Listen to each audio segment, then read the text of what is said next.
live on Twitch, live on YouTube. Merry Christmas, everyone. Got a new webcam, so my camera's a little more wide than usual.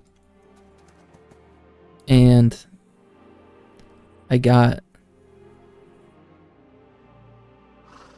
an adjustable mic stand. Can't really see the whole thing, but it's just on an arm and it swivels around. Much better than having to have my mic sitting between me and my keyboard on a shock mount. And every time I want to type, I have to type around my microphone. I just have fat fingering keyboard buttons and typing out the wazoo, which I'll still probably do. I'll still probably do that. But I like the mic is closer to my mouth now, I think. Cleric Bard. Everyone wants high level people. No one wants a level 13 ranger. There's so many high levels. Now that all the servers are condensed, well, 3 servers down to 2. Well, actually 4 servers. I think we had fresh start servers in phase 1. So now it's 4 servers down to 2. But there are some high level people. A lot of high level people, I should say. People have been grinding.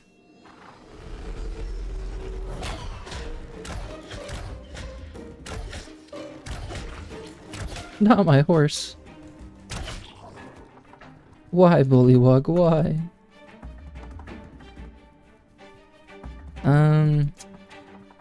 I think... Oh, I only have 3 rations left.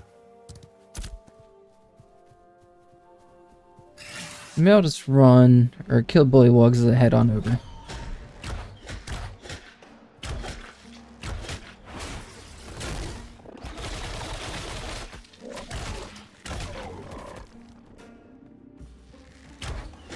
Got my 2 stacks of Keen Edge. So my finisher and extended finisher will crit. It's super dope.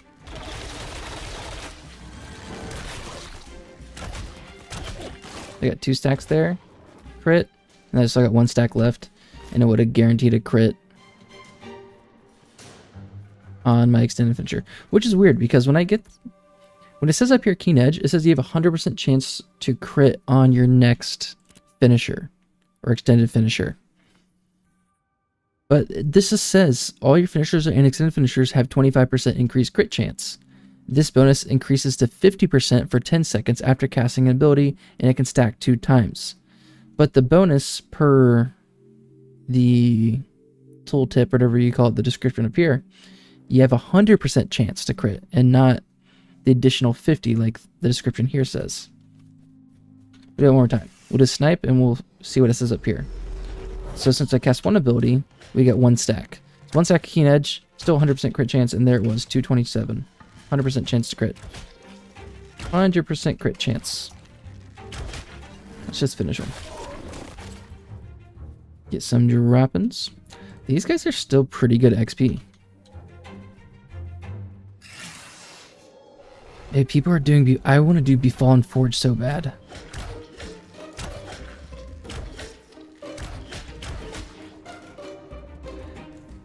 So I need to find a way to open up with 2 skills. And then do full weapon attack combo so I'm guaranteed. So every time I cast an ability, I get that Keen Edge up here with a 100% chance to crit on my finisher. So since... Oh shit. So 1 cast, 2 cast. I get 2 of them, 2 stacks. 3rd attack, finisher, extended finisher. 2 guaranteed crits. Now, if I only have 1 stack, that means my regular finisher, my 3rd weapon attack combo, or 3rd attack in the combo, is the one that crits. If I have a 2nd stack of Keen Edge, that means my extended finisher, which does even more damage, is guaranteed to crit. So I need to find a way to open combat with Snipe and something else. So I cast 2 abilities to get 2 stacks of Keen Edge, and then follow it with a full weapon attack combo. Dude, La Jolla Boya, Merry Christmas. So I have 2 stacks of Keen Edge, so I do a full weapon attack combo. My 3rd and 4th hit are guaranteed to crit. So what can I do with Snipe? Dude, Jacob, you missed it? Last night, there's this guy, Pirate Software. He's a really big streamer. Massive streamer. He he raided someone, and then that person ended up raiding me. So I had 250 people that got raided in my chat the other day. It was sick, or last night.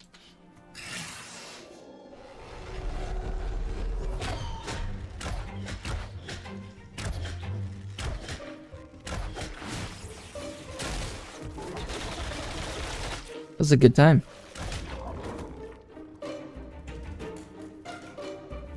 Alright, what can I do? Alright, so Snipe has the longest range. Jesus Christ, he fell asleep at least at 10 last night. It was around 11 o'clock. I think 11 or 11:30 is when I got raided. That was a big chat room. It was a huge chat room.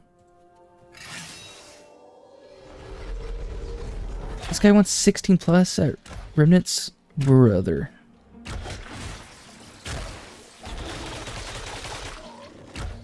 Here, I'll whisper him.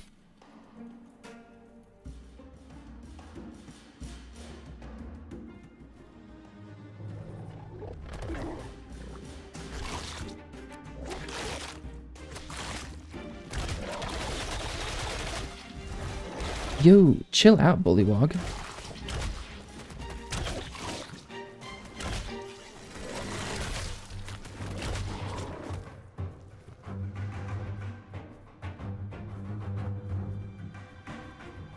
Oh, these Grims are terrifying.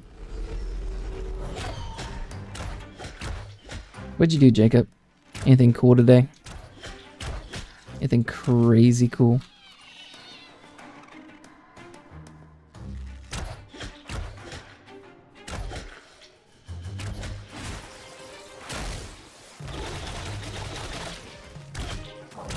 Took 2 naps? Hell yeah.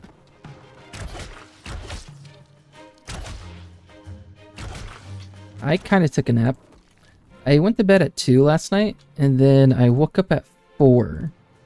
And then after 4, I couldn't fall back asleep. And Amy's parents came over at 8 o'clock for a little Christmas morning. And then around when they left, maybe 11 o'clock, I went back to sleep, took a little nap, and then went to my parents around 3. So I had 6 hours of sleep, I guess, last night. Broken up. Hey, Pockets, what's up? How's it going, dude? How'd you enjoy the raid? I think they told you, but Pirate Software, he raided someone, then they raided me, and then it went to you. I felt so overwhelmed when I saw that large number come in. Yeah, man, I stream. Every once in a while. I didn't really stream before Phase 1 dropped. I just kind of did YouTube videos. But once Phase 1 dropped, I started streaming. Tapered off a little bit towards the end of Phase 1. But now Phase 2 starts back up. Streaming again.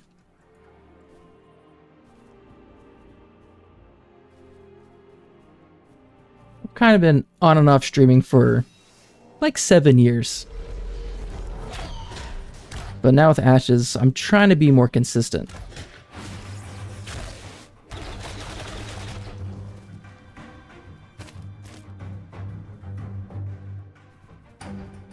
That's why I started streaming. I started a year before this. Yeah. When I heard about Ashes, mainly, I played Lineage 2 growing up. And when I heard Steven drew some influence from Lineage 2, and he played it when he was younger as well. Or, I don't know about younger. But he played it. Well, younger for sure, but not as young as me, I would assume. But when I heard he played Lineage, I'm like, oh, this is a guy I gotta follow. And the more I learned about Ashes, I'm like, wow, this is gonna be such a wide... The scope of the game is so wide. It's gonna be incredible. And when I really started making content about Ashes, because I had questions about the node system, particularly the vassalship system. And the questions I had, I didn't easily find answers for online. So I thought, well, if I have these questions, I'm sure other people have these questions. So I want this game to succeed. I like Steven so far, and while I'm learning about the game, I'll make videos to teach other people about the game because I'm sure they have the same questions I do. So that's kind of how I started.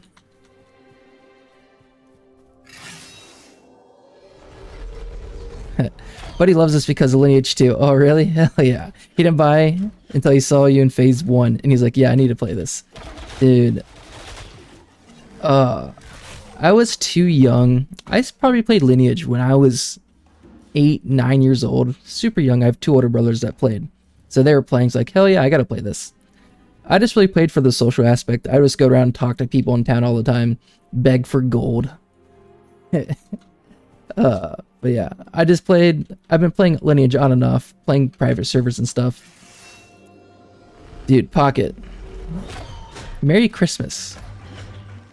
Have a good sleep, bud. I'm glad to see you around. Yeah, gold, please. That was me. I would fast travel too much and I'd run out of gold. And I'll tell people, like, I need gold to get back to my hometown. Help. Yeah, good night, Pocket.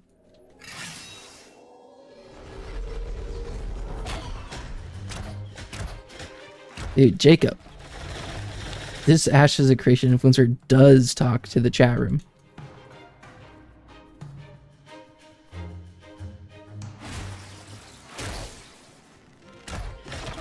I need people to need a ranger at level 13 to get in one of their parties.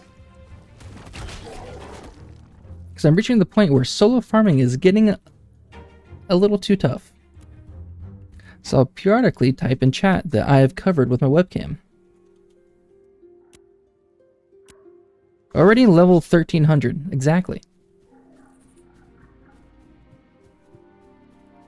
Did Rachel get you anything cool?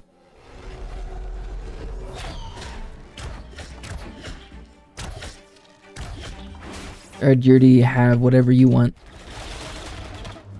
Like, psh, if I want something, I'll go buy it. I don't need to wait for Christmas.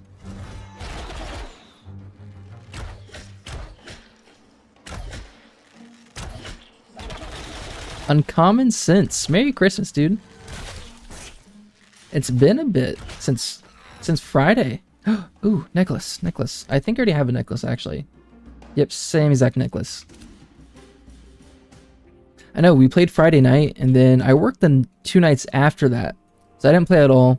And then Monday night, I hit level 12. And then last night I hit level 13. Boxing Day. Boxing Day?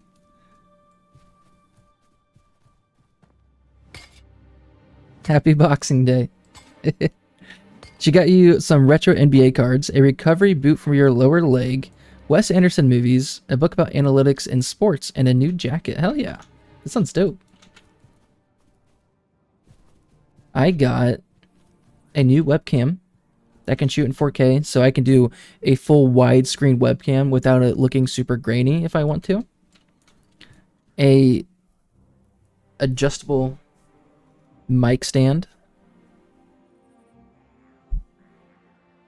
that can swing around and whatnot.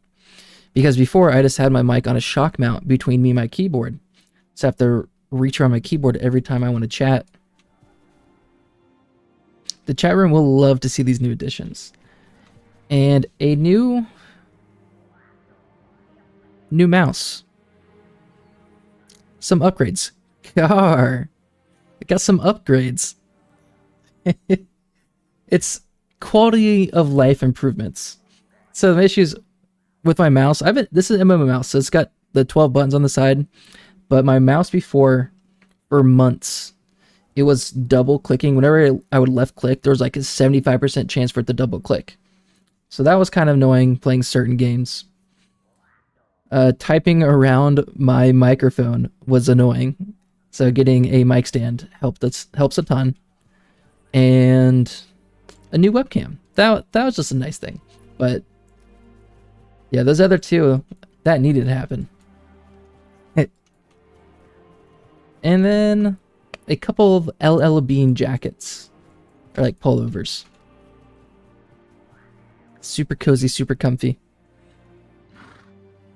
So actually, with this MMO mouse, because I played with a small mouse, this feels really bulky and it feels weird in my hand. So it's going to take a bit of getting used to. But then once I get used to it, it's going to feel good.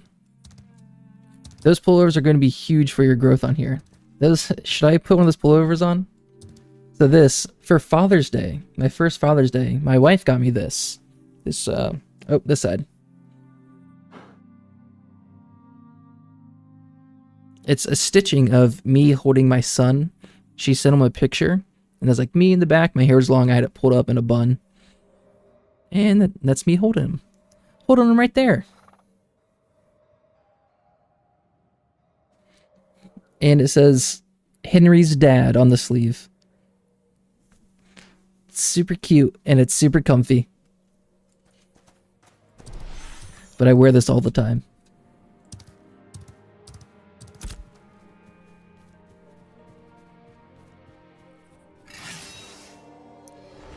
Henry is lifting. You got him those weights, and he's been lifting those weights. Well, he'll lift them to put them in his mouth and take a chomp out of them. But he is lifting it up to do that.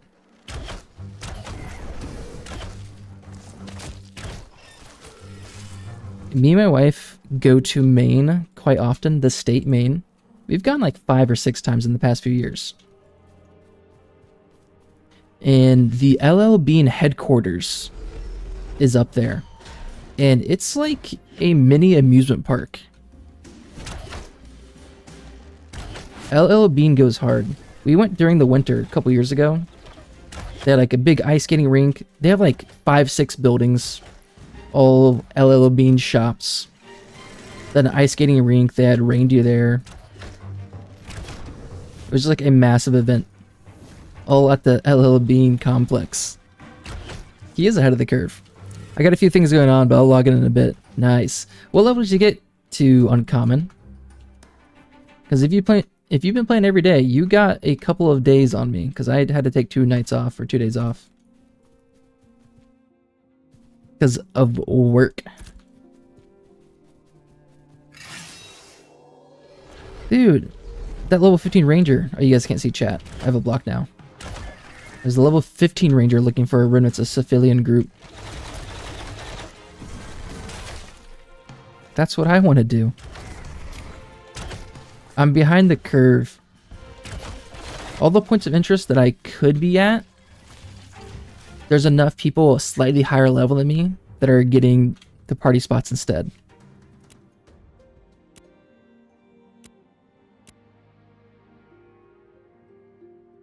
So when I look for a group, I'm going to keep it a little bit general, just on the west side of the map, because I'm pretty central on the west side. And go to Ursun Caves, aka the Pits. Darigal Estates, because I'm already here. Or the Remnants.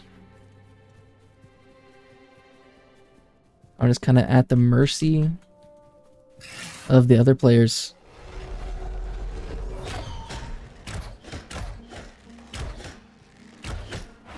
Yeah, I gotta say, this MMO mouse, it feels bulky and it feels weird.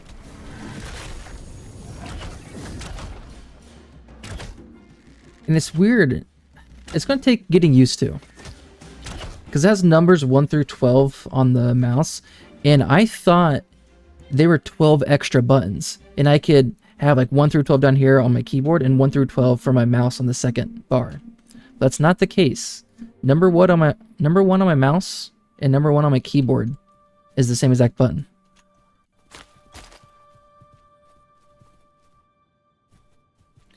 Which is good though, because with my skill bar, I stopped at 5. So now I can do 6, 7, 8, 9 pretty easily. So it does help.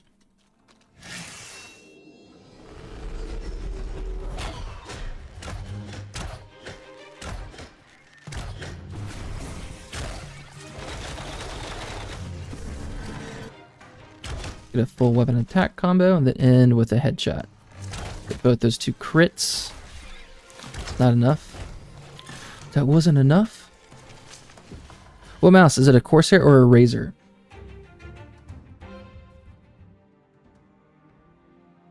I think Razor.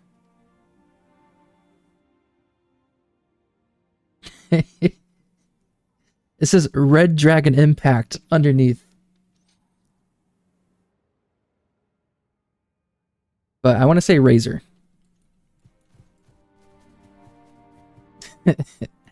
But don't quote me.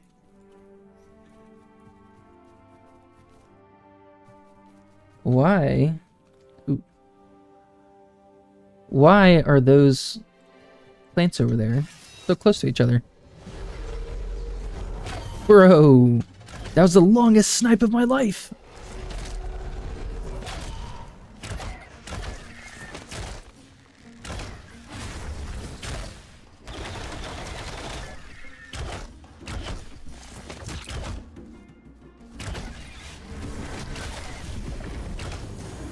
Like, I just opened the box within last hour, but I don't know.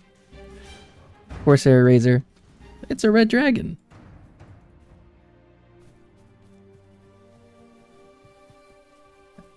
Alright. I don't think it's either then. Those mouses have programs where you can set the buttons to be other things besides 1 through 12. Oh, interesting. Oh. That would be great. Because right now, since I press 1, 2, 3 on my keyboard, so 1, 2, 3 on my mouse is pretty useless. It's good for like the higher numbers because it's so easily accessible with my right thumb. But if I could do that, that'd be amazing. I put the user manual away in a little cabinet, and I have something in front of the cabinet right now. So when I'm done streaming or tomorrow, I'll take a look.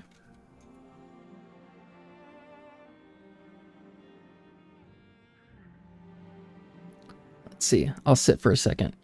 I think I might have it on my phone. I'll take a quick peek.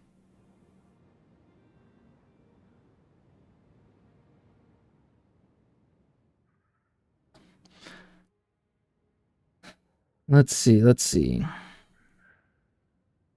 Yeah, it might not be any. It's a Red Dragon Impact M908. So probably neither Corsair or Razor. You're correct. Because I don't see that anywhere.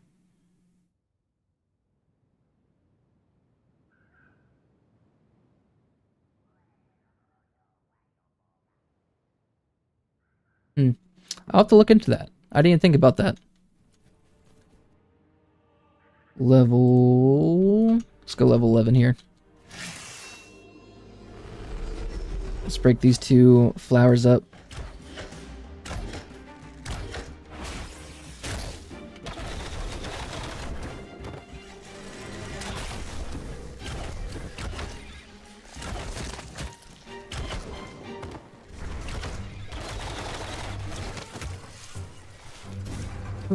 Press the wrong one.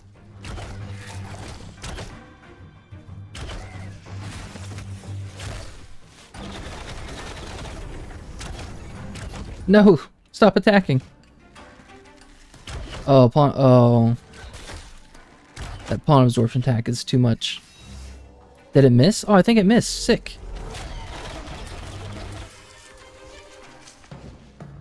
Alright. That one okay. I'm happy with that, with how that fight turned out.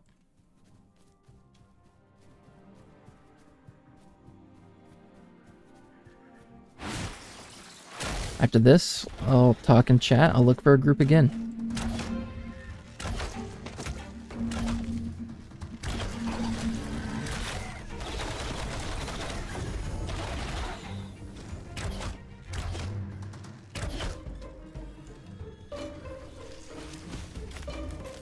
A little bit of magic powder.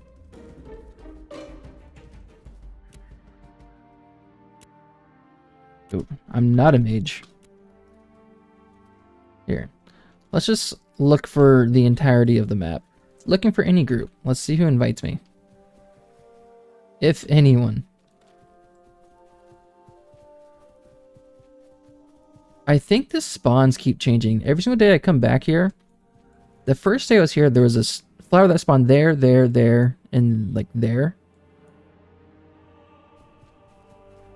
And now there's like 2 up there. That one seems the same. Like the spawns are slightly changing.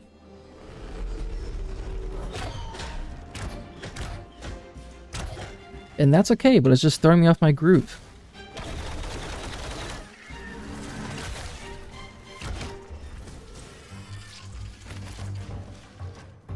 A little bit of doggalint.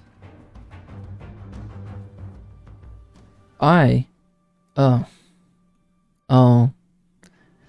In phase 1, I never saw 1 gold. Because I died so much, I never had enough glint, and I already repair my equipment so often, I never saw 1 gold. Last night, I had 1 gold. I had 1 gold and like 50 silver. And I was going to show you guys, hey, I got 1 gold. But I bought the Flayer's Flesh Ripper and a brass longbow from the market. The player stalls. And altogether, that cost me close to a gold, so I lost a lot there. But it did increase my attack power by like 30. So that was cool.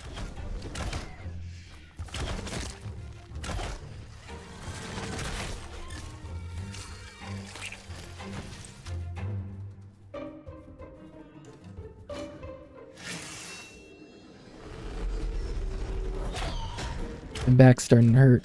I got poor posture.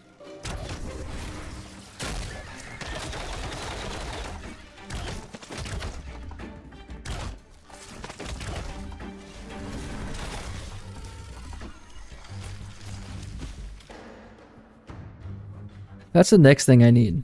My next upgrade will be a nice ergonomic office chair. Or something. Or some kind of gaming chair.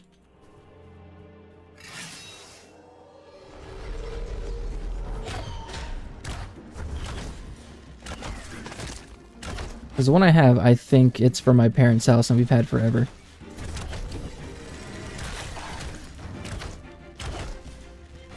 The Red Dragon M80 is programmable. You need keybind rapid fire index button to control or shift, and then you have 12 numbers plus 12 shift. Oh.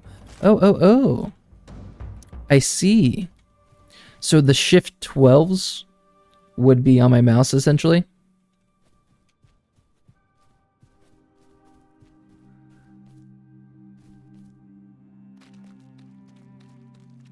If I'm reading that correct.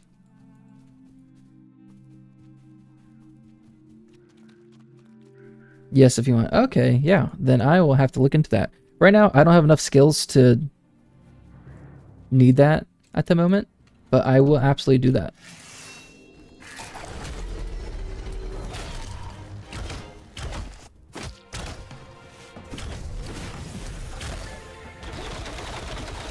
Ooh. I almost took that fat damage to the face.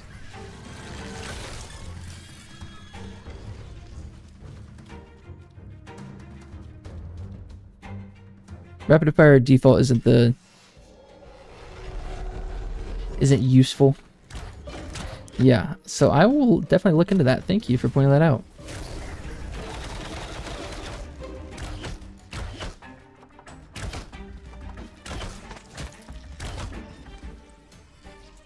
Any drops? Any drops? Any drops? Ugh, snowdrop. Don't care for it.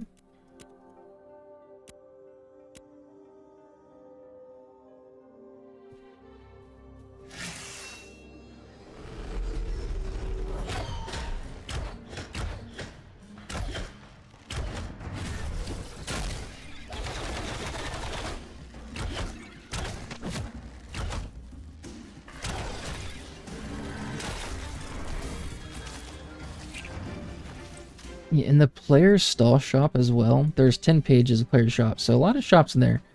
And some people have pretty dope gear already. I keep saying already, like there's not a bunch of people max level and grinding the Befallen Forge and Tower of Carfin. But there's really cool gear that people are selling.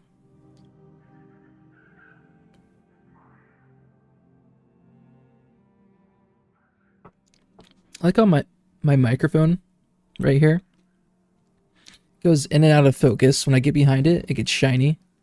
It gets dull.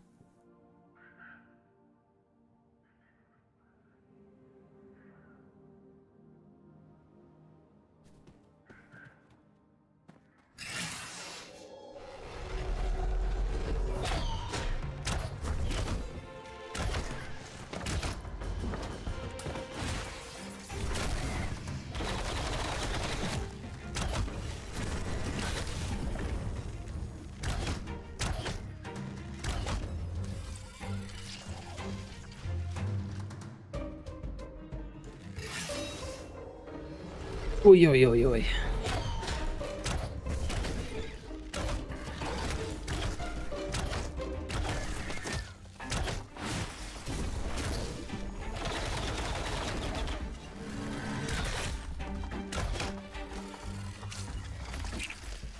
Uncommon. Or flippy. What level are you? If you're still hanging around. I saw Tams. So Friday night, me, Uncommon Sense from YouTube chat, we're playing together, and we're killing some graveyard golems, or ruined golems north of Corlock. And we had this really dope tank who finally joined us. He was tanking for us along with another healer. His name was Tams. And he was lower level than us. Level 8 or level 9, we were level 10. Or we were almost level 10. And yesterday, I was out here killing these plants. And just across the river, guess who I saw? I saw Tams on his mount running majestically through the plains of Jova. And he was level 16. It feels like we had this tank child. And we're watching him grow up and surpass us.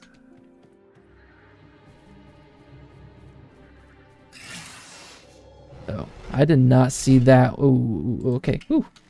Good thing you can cancel abilities. Oh. Awkward. Wrong button. Ooh.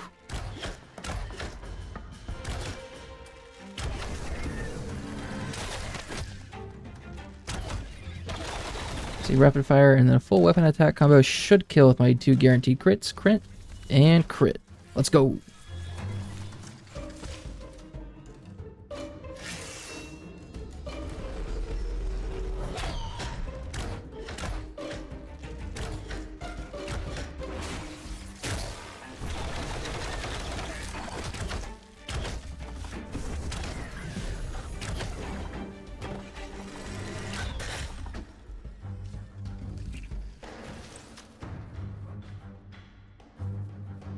Go get this guy. Go get this gentleman over here. I was watching part of Pirate Software stream from the other day, his VOD. And apparently he has the Twitch record for the longest hype train. And I think the hype train he said was like 103. Which has to be an ungodly amount of subs. 106. Dude, that's ungodly. I think he reached in the 30s or 40s yesterday. And Valorant gifted almost 1,000 extra subs with the promo they're doing. So imagine if you hit the hype train of 106. Valorant would be out of money.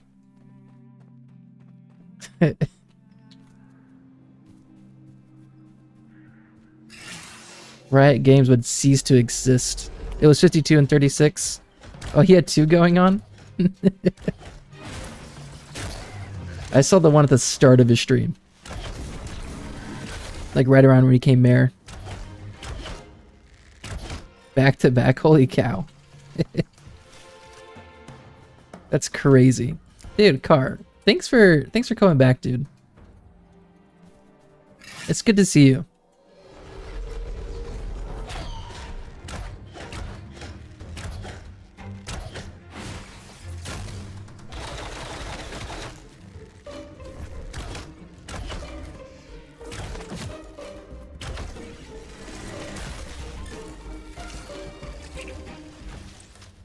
Last time I was in town, I forgot to get rations.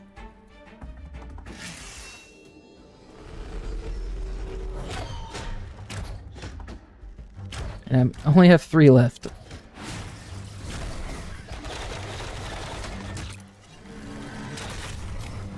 Nice, 781. Huge.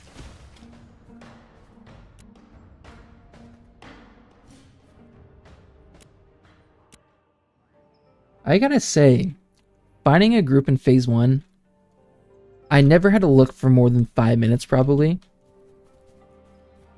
But I've rarely found a group here in phase 2. It's kind of crazy.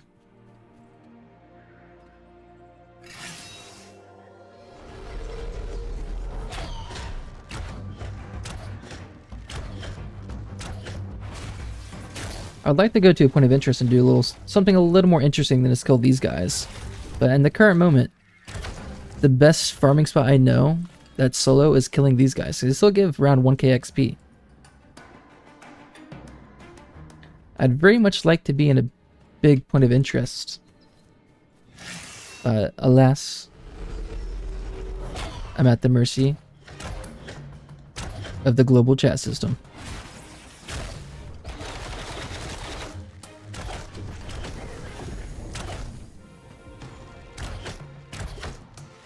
Oh, no mana. Oh, ooh. That's right, I dropped refreshing follow through for Keen Edge. Because it's not working, or it wasn't working earlier. So usually your offhand weapon, or the weapon that you're not using, it's like the two-handed sword here, I would still get the benefits of Keen Edge and Snare and whatnot. And I don't know if that's intended. Because sometimes it works. Sometimes when I'm using my bow, I'll get the two-handed skills like the Snare and Keen Edge, and sometimes I won't. I've definitely had it more often than not. So I don't know which way is a bug, because I don't know if it's intended for you to use the other weapon, the other weapon's passives. Because I don't think I've hit Snare on anyone. It is intended. I heard Parrot say that yesterday. Okay. Because I thought it wasn't intended, and then I saw it happen, and then someone told me, oh yeah, that's the way it's supposed to work. Like, oh, okay. But I didn't hear from the live streams or read on the wiki anywhere to see if it was or was not intended. So good to know. So it is a bug that I'm not getting the other one. Well, let me put... So after this, I'll put refreshing follow through on my greatsword, and I'll see if I start getting that. Also.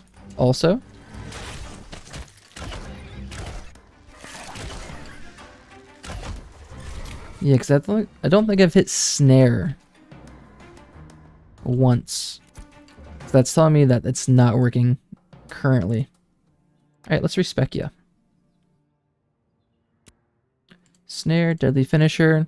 You get passes from your trade skill gear in combat as well. True. I need to get Artisan gear.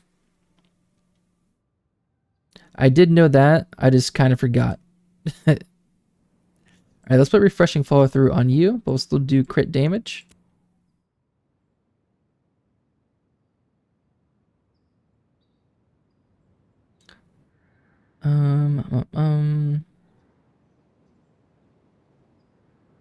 Back to Snare, crit damage, crit damage. Click, click, please. Click, click, click. Yeah, I don't think I have any. Artisan gear. Oh, I did. I got the Novice Lumberjack shirt at least. So 3 physical power rating. A little bit. A little bit. Indescribable David. It was good. I appreciate it, David. Too many people. There is a... Yeah, someone gifted last night. That's probably where you got it. It was awesome. It was awesome, David. It was good. My kid got a lot of gifts. Every single year. So my brother has 3 kids, soon to be 4. And the oldest is 8. So they have 8 years of kids. And every Christmas they're like, please don't get us big things. Please just get like one thing. Because everyone gets their kids a ton of toys and whatnot. And they have to bring them to their house. And it's just so many toys everywhere. And I felt that this year. Way too many toys. And we're like, where the heck are we going to put this? We don't need all this. He's only going to play with 2 things. He's only going to play with 2 things. He doesn't need all these other things. And it's like a bunch of little blocks. So it's like a toy that comes with like 8 small pieces. It's like blocks to stack on top of each other, or like little, put a peg in a round hole, something like that. But he plays with all of them together, and they all get mixed up, and things roll under the couch or whatever. So it's tough to keep them all together too. So there's a bunch of different toys with a bunch of little pieces, and then you lose pieces, or they get mixed up with each other, and you don't know what goes to what. Not Lego, so no Legos yet. He's only 1, so no Legos. He does at my parents' house. He does play with the big Lego blocks, like comically oversized Legos. He plays with those a little bit. I do feel no matter what, Legos are always popular kids for sure. I remember one time I got in trouble when I was a kid, and I got sent to my room. I got put in timeout. And I went in there and I started playing Legos, and I immediately felt better. And my parents came back in like, all right, you can come out of your room now. I was like, no, I'm good. I got Legos. You should have got that for your nephew instead of a Power Ranger sword. A Power Ranger sword's pretty cool. Hot Wheels and Transformers are your favorite toys as a kid. It was Hot Wheels with the race car tracks. The one you can build with the orange flexible track. You make your... Oh, shit. You can kind of customize it, and you just take the Hot Wheel and you just fling it through the track, and it goes around really quick until it stops. Incredible. Oh, Legos, they might be universally safer. But a Power Ranger sword is also pretty cool. It's pretty much like a lightsaber. Who doesn't want a lightsaber? I gotta say, I also played with Bionicles as a kid. And I like Bionicles a lot. I don't know if they can be compared to Legos at all, but I did like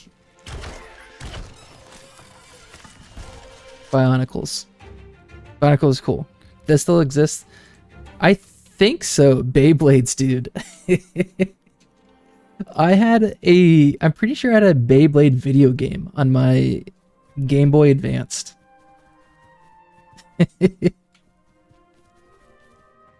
Oh, that's funny.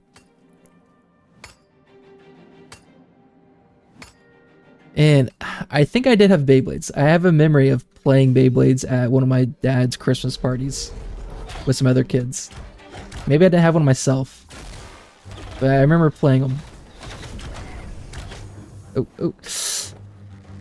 Whew. I'm still getting used to my mouse buttons. I was a little late pressing number 7 to disengage. What else was good? Beyblade's anime is still ongoing. Oh, is it really? Alright. It feels like it's dead. But there's Pokemon. There was Yu-Gi-Oh! And then there was also Digimon. I loved Digimon. I had a Digimon video game. Probably on N64. Or, no, I think it was PlayStation. PlayStation 1 or 2. I love the Digimon video game. A Skyfire Transformer, which was a Macross anime robot copy. Hasbro got sued for it.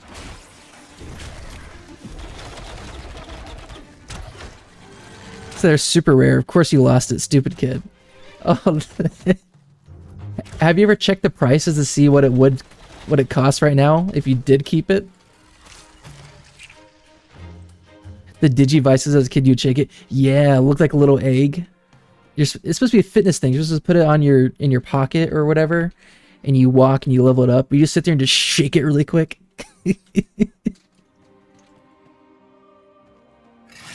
Oh, one of my friends, He actually just got a Tamagotchi as a white elephant Christmas present, or he got it for someone as a white elephant.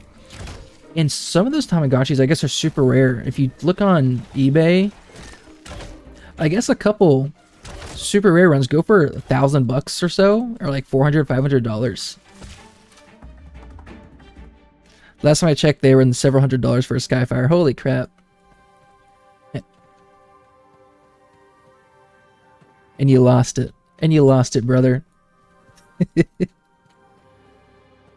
I lost. My brothers blame me for this, but I apparently lost our Pokemon Red when we were young. I think we had blue and yellow. I think we had all three. But apparently red was the best. And we lost it, and I got blamed for it, probably because I was the youngest.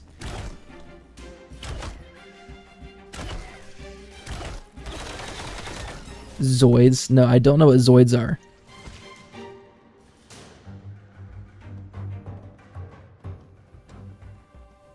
What is a Zoid?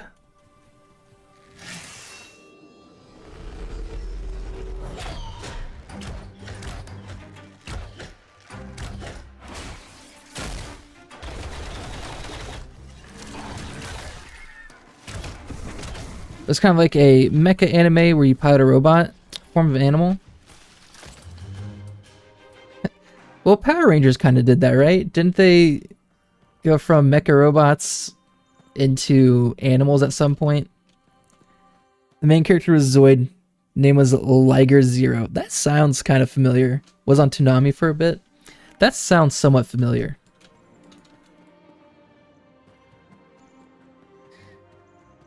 Oh, right, Robodogs. Yes, and it had a biscuit. It had a little button on its mouth, and you had a little biscuit, and you press it to the button on its mouth, and it would bark like wag its tail. Its eyes would turn into hearts, right?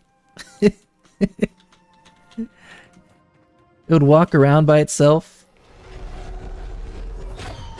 Tell me this is the same thing.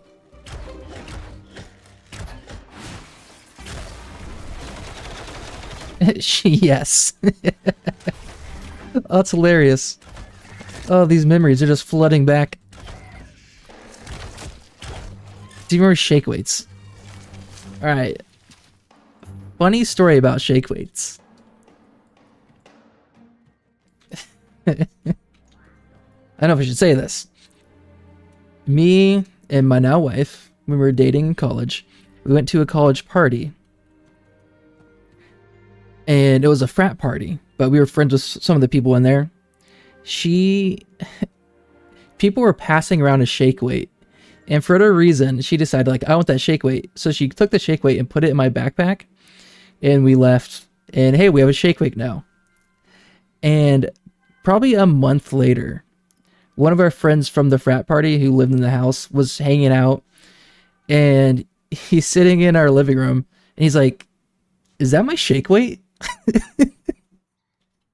Oh, and it had... So apparently we stole his shake weight. It was one of our friend's shake weights. He just came over like a month later. He's like, dude, that's my shake weight. And he was like, nah, you can keep it. Oh, Alex the Addled. Hey, how's it going? I'm sorry about those pesky ads.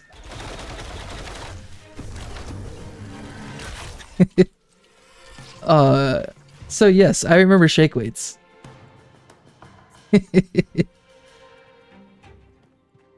Oh, that's a good time. Do you do pre-rolls? I'm pretty sure I have my ads set to the minimum that is supposed to disable pre-rolls. Did you come in with a pre-roll? Wait, so if I buy the current version of the game you're playing, do I have to buy the version coming out in May? No, David. So if you buy this current bundle for Phase 2, you get access for Phase 2 and Phase 3. And Phase 3 is the one that's coming out in May. And it should tell you, if you go to purchase it, yeah, or just... Hopefully bad timing. Because I specifically said... Because I don't want pre-roll ads. Because I feel like pre-roll ads... So many times I go into a Twitch stream, I'm like, oh, like... I play League of Legends, so I watch a lot of ADC or top lane, whatever I'm playing that flavor of the week. And I want to see how people in my rank are playing it. So I turn on the stream, and if I get hit with an ad, I immediately click off. I gotta find someone else. I can't sit through the 15, 30 seconds. So I'm like, I cannot have pre-roll ads. But apparently you got hit with it, so I'm very sorry. I think the minimum is maybe 3.5 minutes, an hour of ads to disable pre-rolls.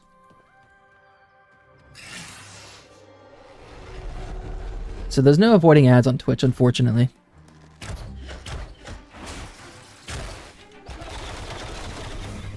But I feel the pain. Do ads once an hour. If you pause during, you'll get bonus points from chat. 2 minutes every 30 minutes.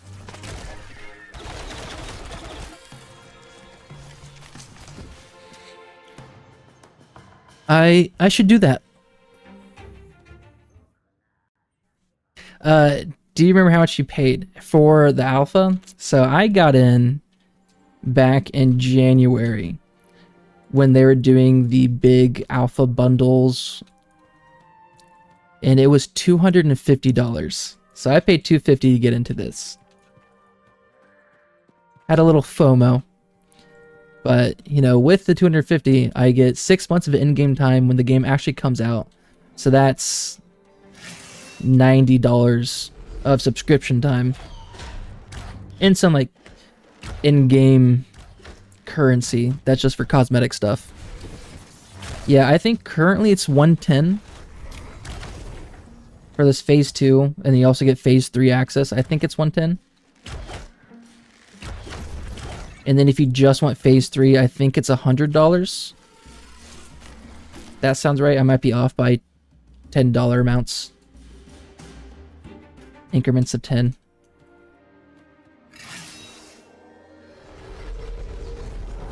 I guess depending on how you look at it,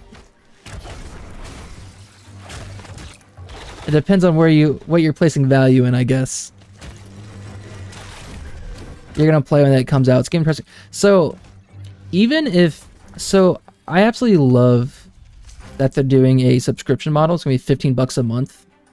Oh, they don't sell the 110 anymore. Let me visit Santa tonight and see if I can work something out. So I love that the sub model, because a lot of people like playing MMOs and they kind of loosely follow Ashes Creations, but they say like, oh, it looks bad, it's a scam, yada yada. I think there's some negative feedback around Ashes of Creation that if it was a $60 game, people would just not pay attention to Ashes and just not play it at all. But since the entry to barrier is only $15, or the barrier to entry is only $15, I think a lot of people are at least going to try the game. Because they're not going to want to pay $60. Like, hey, $15 and I can play the game for a month and try it out. Sure. So I think the sub model is actually a really good move on Ash's part.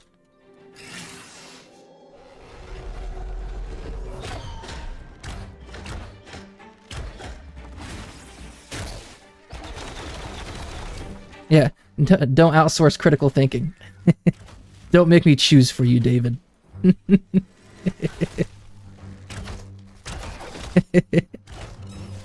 think the price for the game gives access all through release too. You do like submodels, yes. The price for...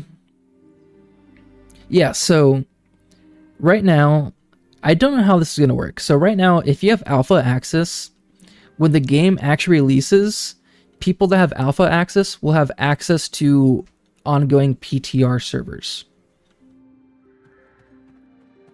So I don't know how it's going to work, but that kind of sounds like even if you don't have the full game, you're paying $50 a month. If you were an alpha, you can still play on the PTR with that one-time purchase you made now.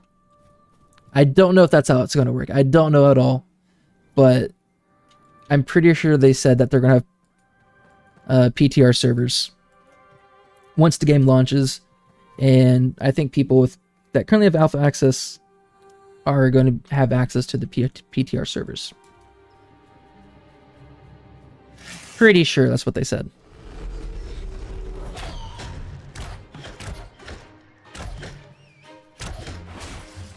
Oh, hey. He just whistled at me. Oh, you're level 10. Have you played since we played Friday? Look at you, chefing up.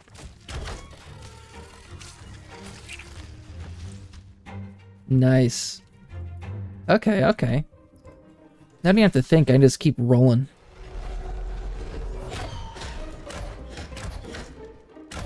I got a bard in my party.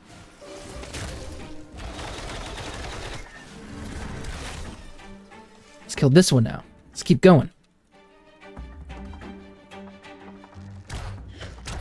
Oh, is that copper? Hold on.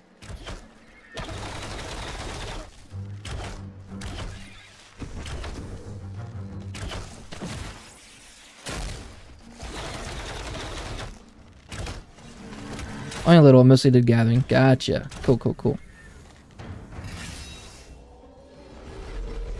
Look at that right there.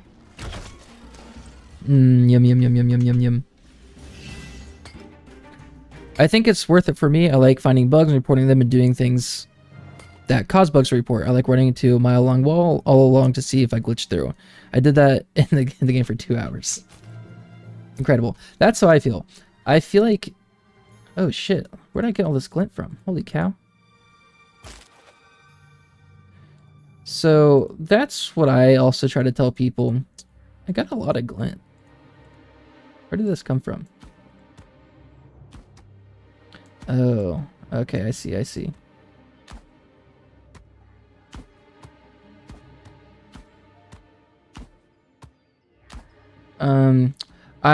I believe in the project, so sorry, let me read this real quick. I'm responding to your delayed stream audio. Oh, no, you're good. When I started following the game, it's the open development process, I think, was what probably really did it for me. It's really tough to fight and talk. Watching the live stream, so it's a game I want to succeed. So listening to Steven talk about how he has some draw inspiration from Lineage, which is a game that I played growing up. So that kind of struck a chord with me. I'm like, oh, Ashes of Creation is a game I want to follow because I played Lineage. And I've been waiting for another MMO kind of like Lineage. And it sounds like this is going to be somewhat similar. Developer live streams where it feels like it's just a bunch of guys that are friends playing a game together. They're dropping jokes. Dr. Bucky in one of them, the Node live stream, he drops his mic and says send nodes right before they get into the actual clip of the live stream where they're playing the game. The Freehold live stream where they're doing the chicken dance and someone says, ahoy there, rabbit. It just felt like a bunch of friends playing the game together, and you really got to see the personalities behind Intrepid Studios and behind Ashes of Creation, rather than seeing Intrepid Studios just as a company creating a game. You really got to see the people behind it. So it kind of made me... I want Ashes of Creation to succeed, and it also made me root for the success of the people behind Ashes of Creation. And also, you know, the extra game time you get from buying that $250 bundle way back when. So a lot of little factors kind of build up. I'm like, yeah, I can justify spending the money on this game. Take your time. Don't let chat pull you around. Focus the game. If it needs focus, we can wait. True. You're here to watch a game. And also, you know, a little bit about the streamer too. But I feel comfortable enough. Now I got my bard around, I can be a bit distracted and hopefully not die. I'll make flip jump pay attention for me.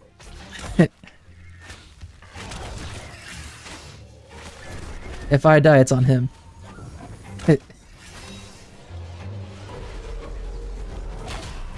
So it's all perspective.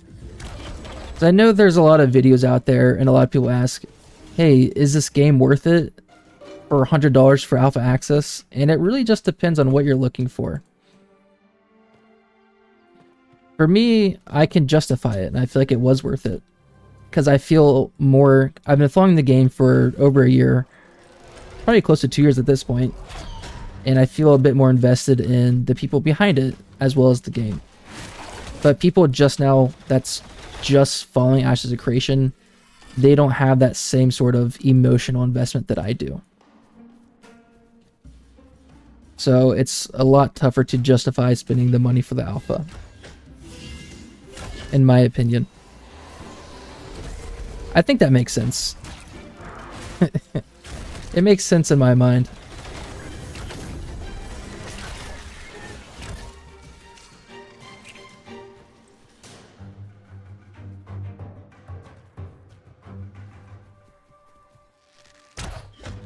I also tend to ramble.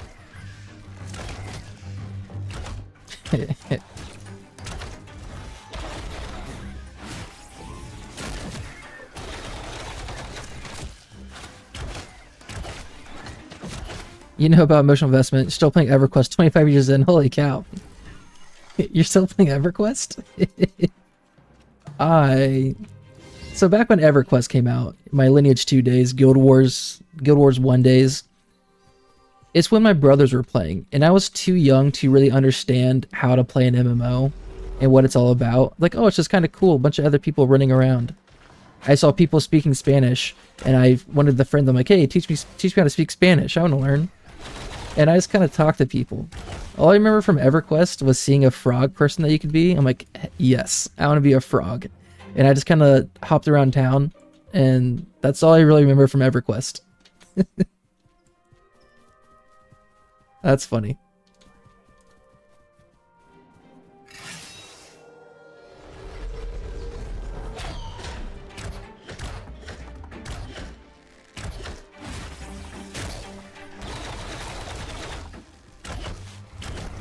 March in 99. So I played EverQuest 2, I think. Because I think, yeah, there's EverQuest 2, right? Because that's what I played. Because I think it came out probably like 06, 07 maybe. 1999. You started 1 month later and you're still playing. Holy crap. Do I have a copper stack? Do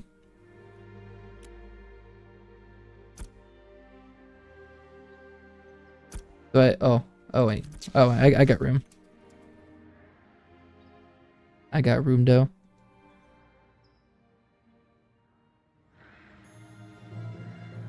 Let's get all this stuff up on out of here. Wait, do you want my copper? I'm confused.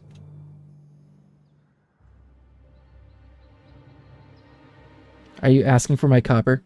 Because I'll give it to you.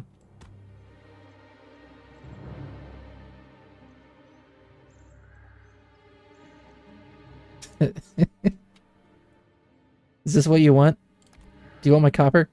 What's going on? Okay. What, is there copper on the ground? Is that what you're saying?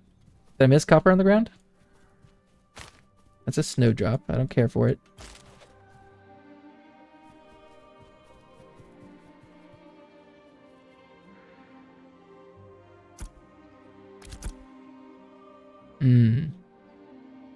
Are you giving me copper?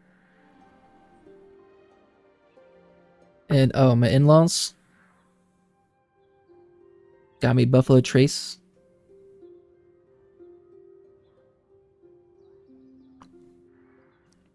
My can't trade. That's fine. My wife's stepdad. So it's kind of weird. My wife's stepdad. So that's my stepfather-in-law. Is that how you would say it?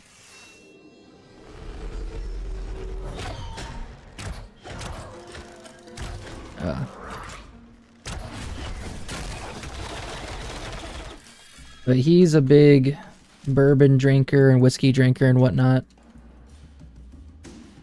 So every kind of holiday, birthday, he'll give me a bottle of Buffalo Trace or some kind of bourbon that he's found.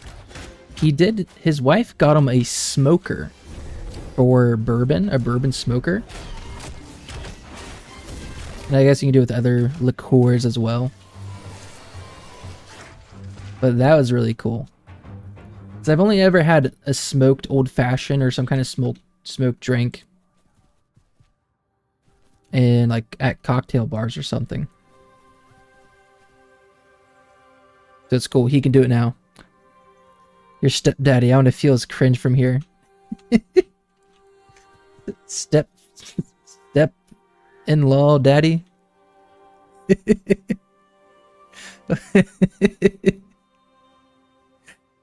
the magic powder.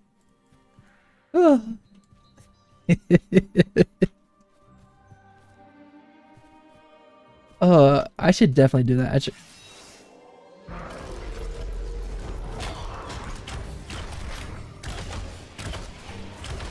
Stepfather-in-law. That has to be the term, right? You're drinking a mulled cider, pretty good. They also made mulled cider over the oven, you know, nice and warm. That's pretty good.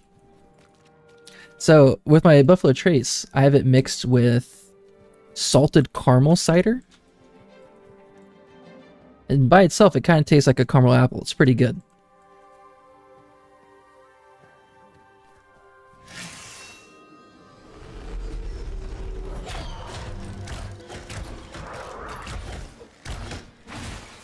There's me and my wife. We went to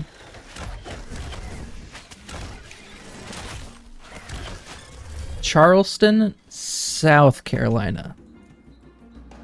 That's where Charleston is, right? It's not north. It's South Carolina. But we went to apparently the oldest whiskey shop or bourbon shop in America. At least they claimed. And we got a ginger bourbon there. And that ginger bourbon was the most delicious alcoholic beverage I've ever had. Even like by itself. It was so freaking good. And forget the brand. But I just remember it was ginger. And it was incredible.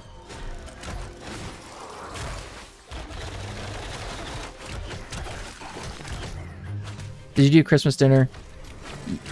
I did a Christmas breakfast and a Christmas dinner. So the in-laws came over Christmas morning, 8 a.m. because that's when my kid wakes up. They came over at 8 a.m. And my stepfather-in-law, he makes this chorizo frittata. It's like chorizo, cheese, bread, and I don't know what else he puts in it. But you smother in sour cream and a hot sauce, and it's so freaking good.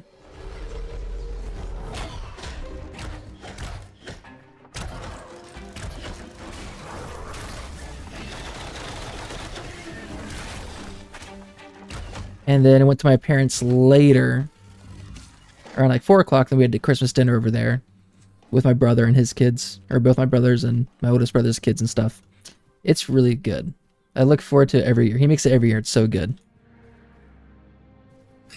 You quit drinking when your dad became sober? It really...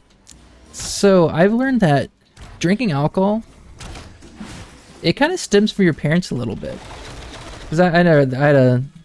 Well, you know, maybe not, but in some cases. Because I have a friend... or a coworker. He said his dad would drink a lot, and I don't know. It didn't sound like it was a bad relationship or anything. But he said like, yeah, I didn't like my dad would become goofy and whatnot, so that just kind of turned me off to alcohol. So he's never drink. He's like, yeah, I just no interest in drinking.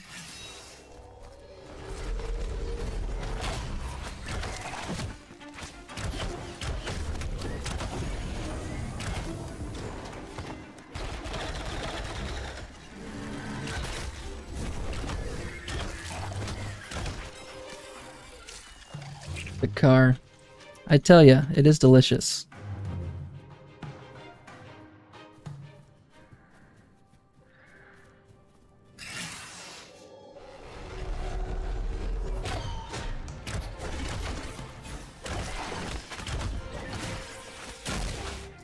I wonder if there's a better spot here. to go level up. I wonder if people would take me in flip jump. So I won't be taken as a solo ranger, but maybe with a bard, people will start taking me. I want to support his choice as much as I could. His doctor said it was killing him. And we had a family friend die from liver failure from drinking. Yeah, it's pretty brutal. Because I work in a hospital. I'm a nurse. And oh, did they remove war flip? Oh no, there it is. But I work on an orthopedic floor, so we do hip surgeries, knee surgeries, back surgeries, and whatnot. I will occasionally see people going through like alcohol withdrawal. And alcohol withdrawal is sometimes a scary thing. People become confused, they can become combative.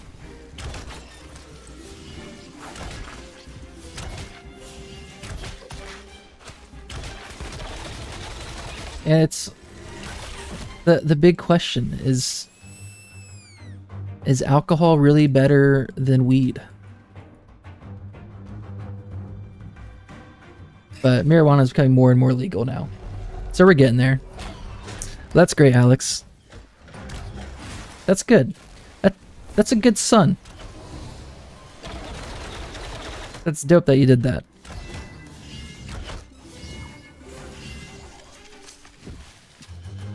What's everyone go to Christmas or holidays dinner? Your family's turkeyed out from Thanksgiving, yeah. So we usually do lasagna for Christmas. Oh, I freaking love lasagna. I don't know what it is. I'm sure everyone says this, but my mom's lasagna is the absolute best. Banana pudding. You smoke medicinally. Medically. Good, good, good, good.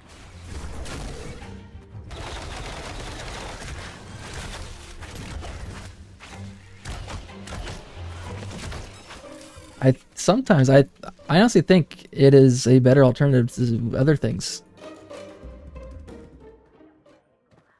Merry Christmas, Goblin. Merry Christmas.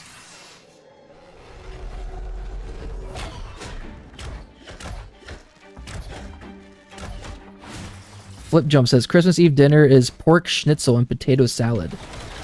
I love potato salad. Son of a bitch. I'm a bit slow on my disengage jumps with my new mouse. Ham, sweet potatoes, yams, and mashed potatoes. I love a good yam with the broiled marshmallows on top. That shit's so good. Indian food, because that's what's open for Christmas.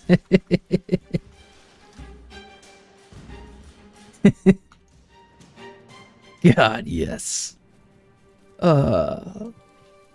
Meatloaf.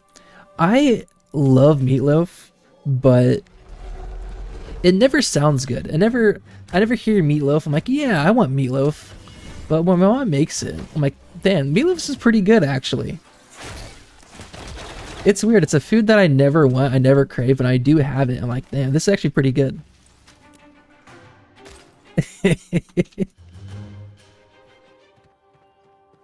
Yellow curry with chicken and fried rice. This just came up today, or yesterday. I needed braces growing up, but I never had braces. When I was in college, they didn't call it braces. It was essentially braces just for my top teeth, but it's something I only had to wear for 6 months. But they were entirely clear braces, so they're kind of tough to see. One day, I had some yellow curry, and that shit stained the clear braces yellow for like 2 weeks. So it looked like I had yellow, like really yellow teeth for 2 weeks until it finally diluted and went away. And I was in college, bro. You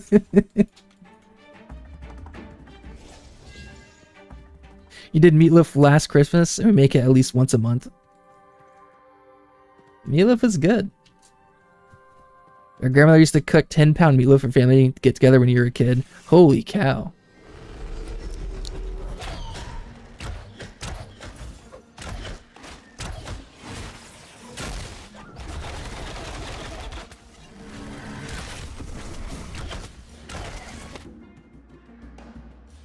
I'm getting close to 14. Oh, I don't care for that.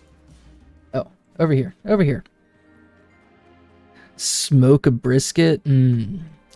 Some pulled brisket or pulled pork. Freaking love it. Love a good barbecue sauce.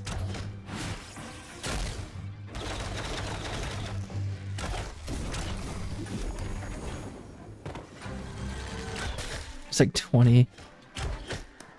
I think invite is bugged. What you mean?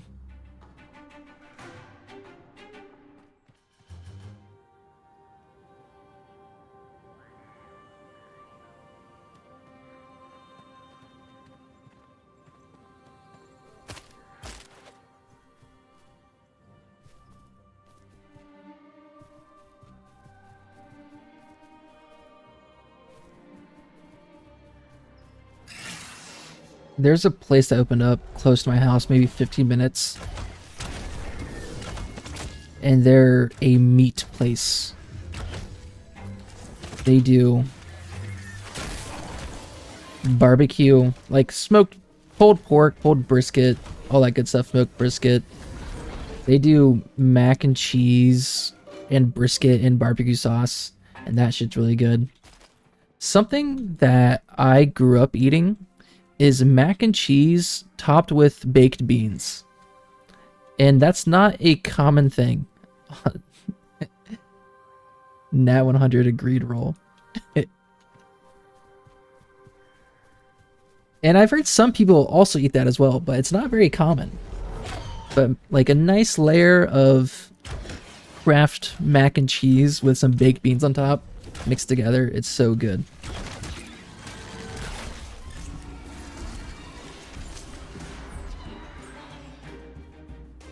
This away.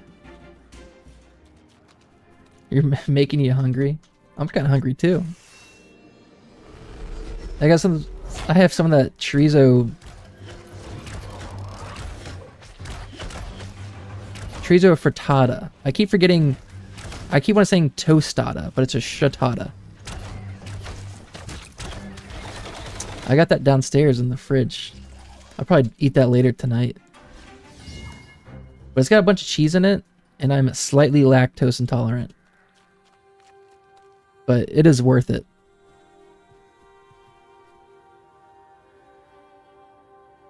Did you learn torture techniques? I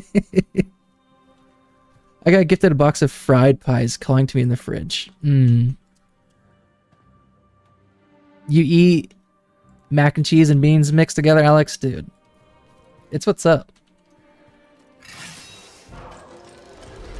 I would slurp that off the edge of the plate.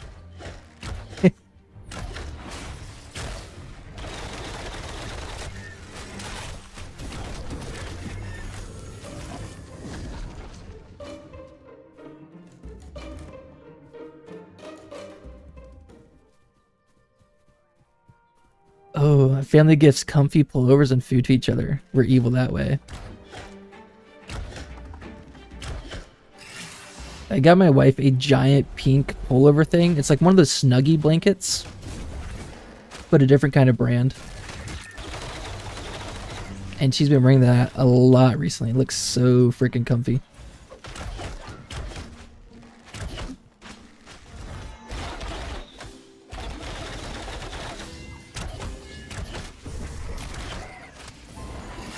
Holy crap.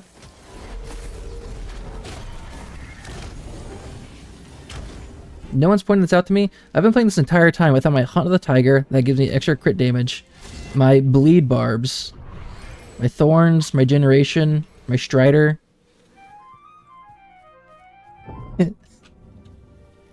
No one told me.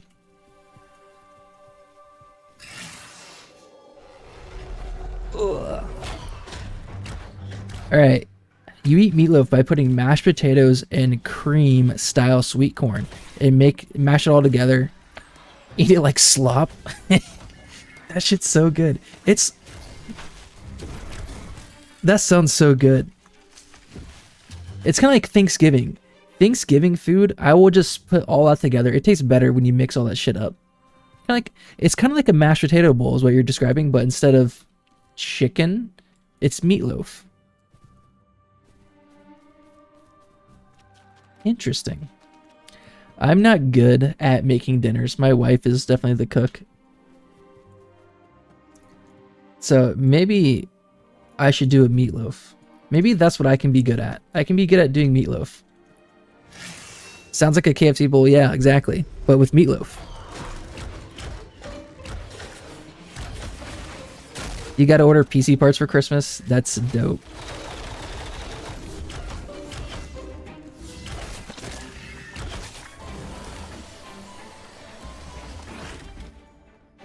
Dude, Flip, you are winning all the rolls. I know I passed a few, but the ones I do roll on, you beat me. You rolled a nat 100 and then a 95. A cooking stream? I am embarrassingly bad at cooking.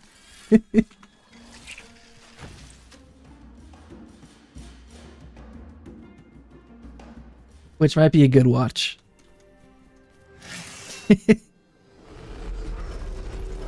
We had, what's it called? They send food to your house. Eat Fresh, HelloFresh. We had a HelloFresh for a few months, and I got kind of okay at cooking because they give you everything that you need pre-portioned and tell you exactly what to do, and they're pretty easy. So I really liked HelloFresh. It was really good.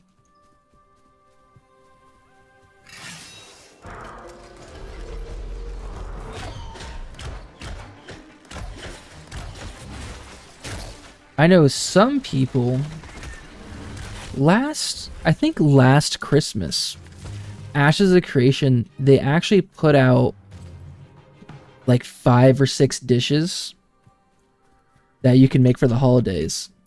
And if you guys know Narc, he's one of the bigger Ashes people. Narc, he actually did a video where he cooked everything from the Ashes Discord that they posted the food.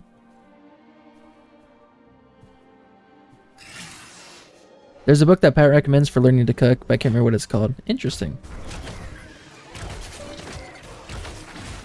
I'm not a big reader either. It was like a cookbook though. Yeah, I mean that would be perfect.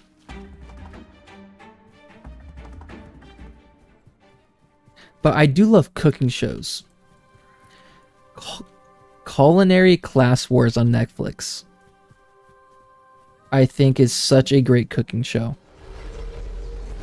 I feel like if you guys watch Naruto and you've seen the tuning exams, where you got a bunch of people up in the stands and everyone's fighting the 1v1 fights down below, that's kind of how Culinary Class Wars felt. There's a bunch of people down on the lower floor cooking against each other, and there's a bunch of people on the top ropes watching them. But Culinary Class Wars on Netflix, I think, is a fantastic cooking show. The Flavor Bible. Thank you, Pierre Ambrosia.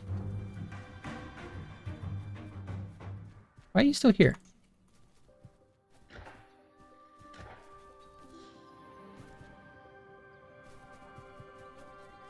It's not recipes. I believe you start with a protein and it tells you the flavors that go with it. Interesting. I guess that would be probably what cookbooks should have. That way, so you can kind of make your own recipes that way though, right?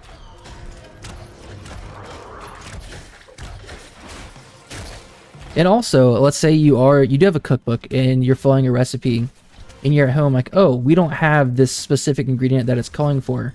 I guess if you have the knowledge from the Flavor Bible, you would know what you could substitute in for your missing ingredient that you do have at your house. So that'd be really good knowledge. And that's knowledge my wife has. Because once again,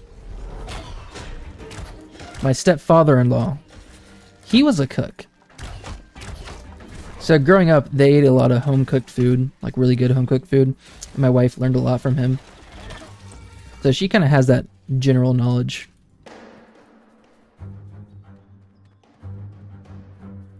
Got that wife DLC.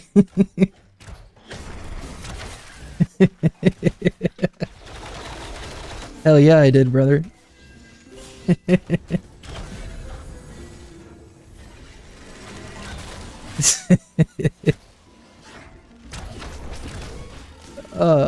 She is... That blanket you see behind me on the couch, my wife's sleeping right behind me.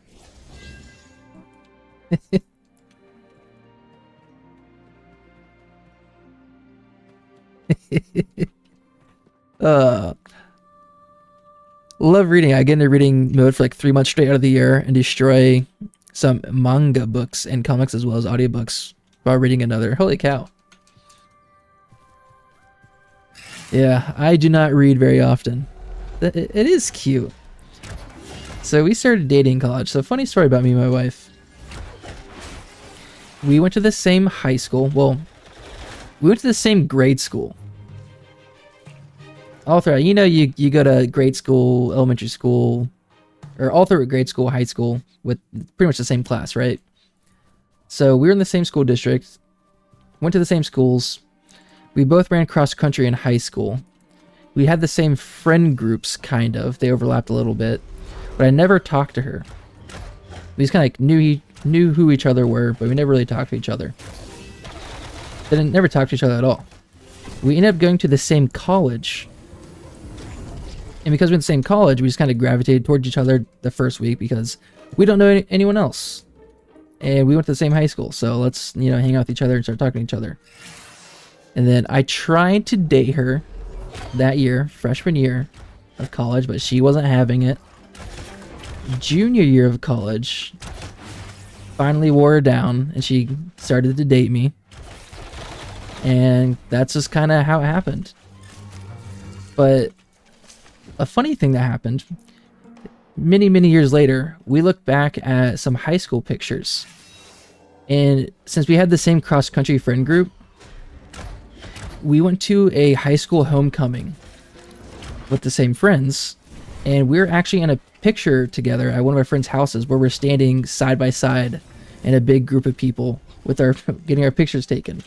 And we think it's so funny that, hey, we end up getting married and we never talk to each other, but hey, we're in a picture standing side by side for this high school dance.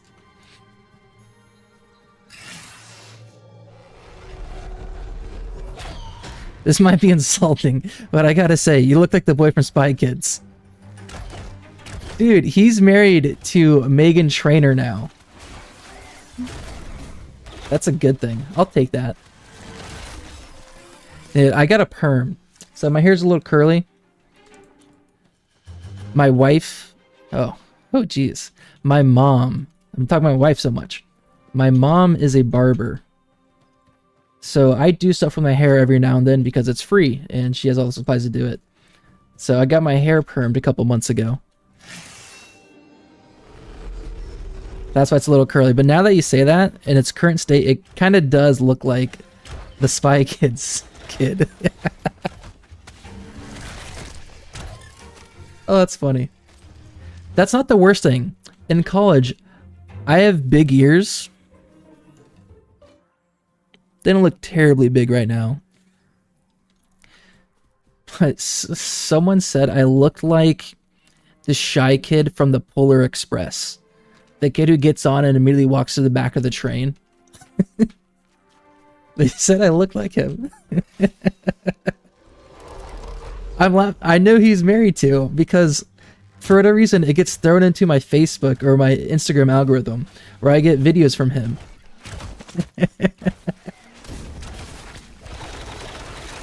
But yes, he is married to Meghan Trainor.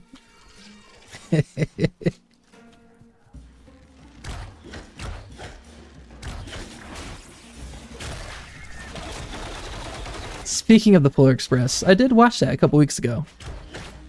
Nice Christmas movie. Tom Hanks did a good job in all 32 roles. But my wife doesn't like it. She says it looks creepy. Actually, Polar Express, my 4th grade elementary class, We all got to leave school to go watch the Polar Express in theater. That was pretty dope. I could be a stunt double. If he was still acting, I don't know if he still is. I don't know what he's done since Spy Kids. I'd be down for a stunt double gig.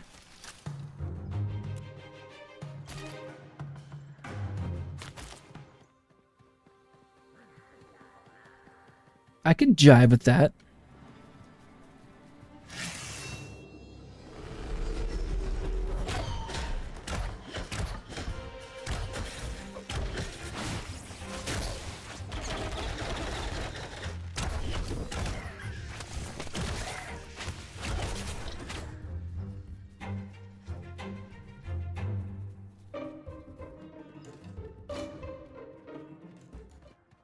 $85. You gotta turn a wrench tomorrow. So exciting. I change a light bulb. What? What are you saying? What are you saying, Goblin? You get to turn a wrench tomorrow. So exciting. I'm gonna change a bulb on a car. Okay.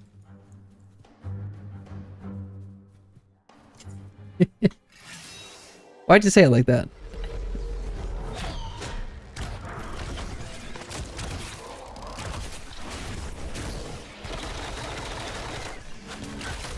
I know absolutely nothing about cars.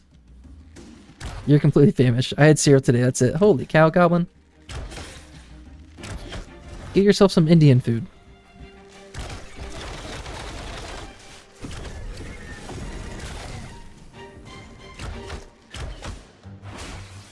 I was driving to work one day. I'm a nurse. I was in my scrubs and everything. And I was driving my 1995 Saturn. And my tire literally just blew up. I don't know how to explain it. It literally just exploded. And I don't know. Like, I've changed a tire for my dad before. But I'm not super comfortable. But I'm there on the side of the road. And this high school kid, I think he said he came back from driving home from football practice or something like that. And he was like, yeah, this happened to me a week ago, so like I can help you out. And this, I'm here. I'm in nursing scrubs. Full grown adult. And this high school kid pulls up and starts changing my tire for me.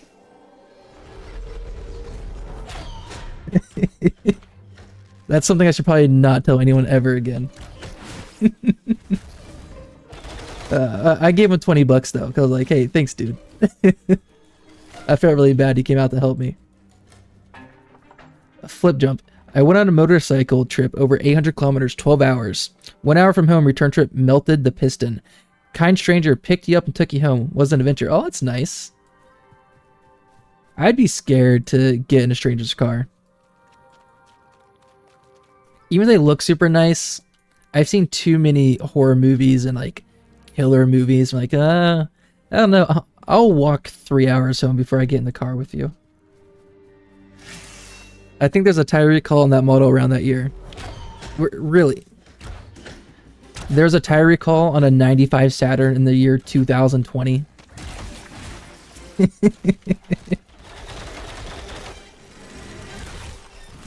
That'd be something.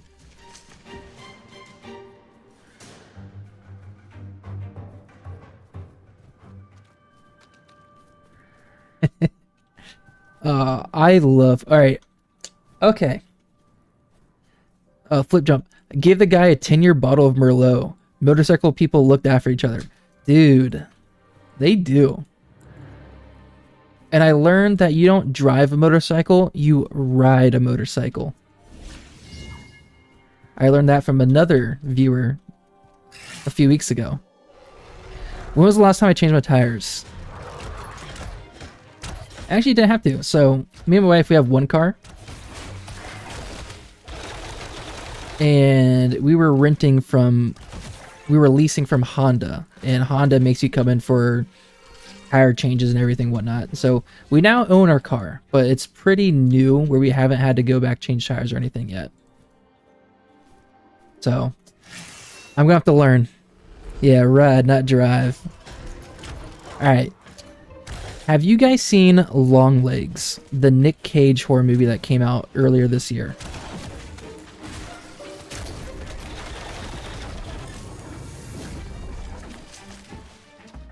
I might create a divide between us.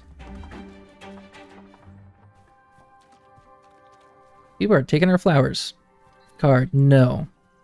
I'm a big horror movie fan. I love horror movies. I like zombie movies. Alex, haven't heard about it. Okay. Oh, whew.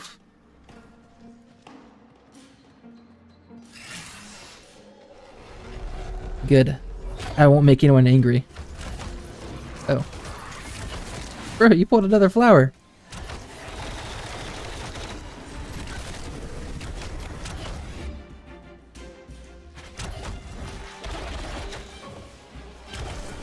No, okay, no one's seen Long Legs. Okay, alright. It was kind of reviewed to be a really good horror movie, and a lot of people liked it. But I thought it was extremely overrated. And I was definitely in the minority in thinking so. I didn't think it was a good horror movie. And I understand that horror movies aren't supposed to be like good films.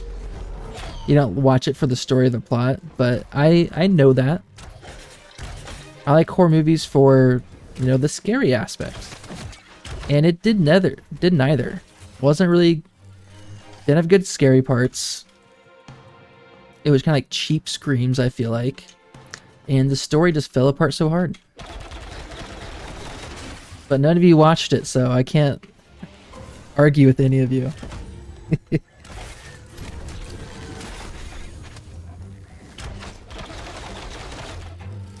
Also, recent horror movie that came out, Cuckoo. Also, a movie that looked really good from the trailer, but it was kind of weird when you actually watched it.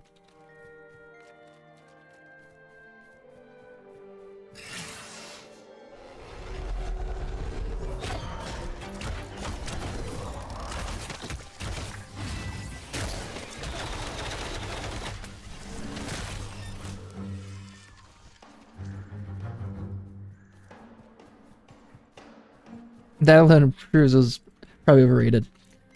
Yeah, I think so. I think so, but a lot of others don't seem to think so. Oh, I turned around.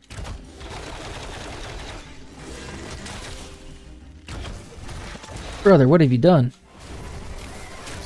I kind of wasted a lightning strike there. That's alright. Or my lightning thundering shot. Excuse me. So I know the names of my own abilities.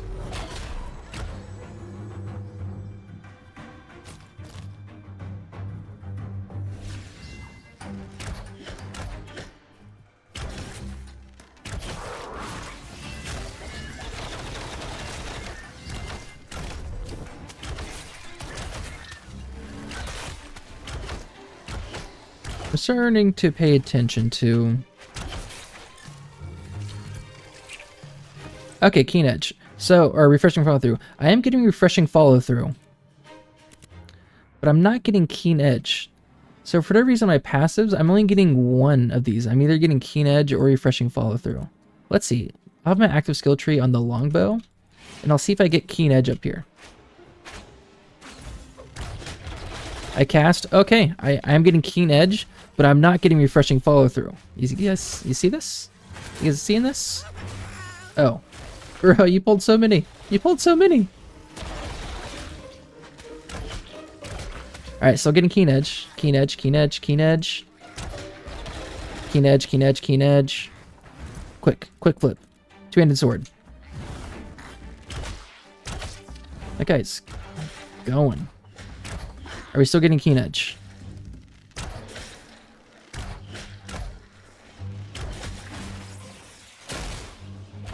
Okay, I'm still getting Keen Edge. Okay. Does Ash have have proximity chat. It does not currently. I don't know if it will. Weird. Okay, but I am getting keen edge, but I'm not getting refreshing follow through. Why am I only getting one or the other? And just before I started paying attention, I was getting refreshing follow through. I'm sorry, Flip. I know you're running for your life out here. I was so distracted. Flip! Flip! Oh, now the flower's after me. Oh, I'm dead. Oh, I'm dead. Oh, where's... Number 8. Fly. Oh, he just jumps my body. Alright. I'm dead. I'm just gonna come to a safe spot. Safe-ish spot. This guy's gonna loot my body, I just know it.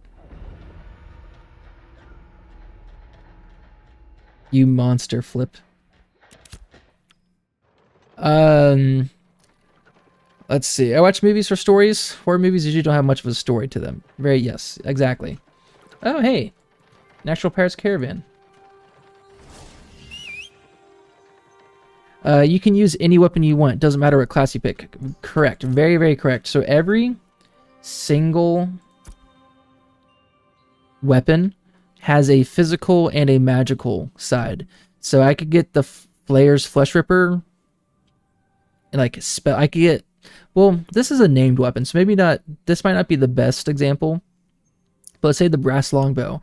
I can get a Brass Spell Longbow, so the physical power rating would be magical power rating. And magical attack speed rating. Or magical casting speed. And everything is... Every craftable weapon, at least... Like, every common craftable weapon, at least, is like that. And they'll be dropped like that as well. There's like a physical side and also a magical side.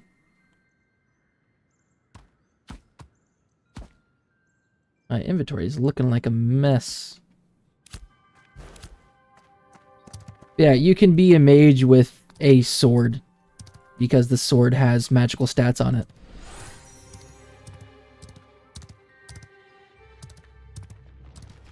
And that's where the secondary archetypes are really going to come into play.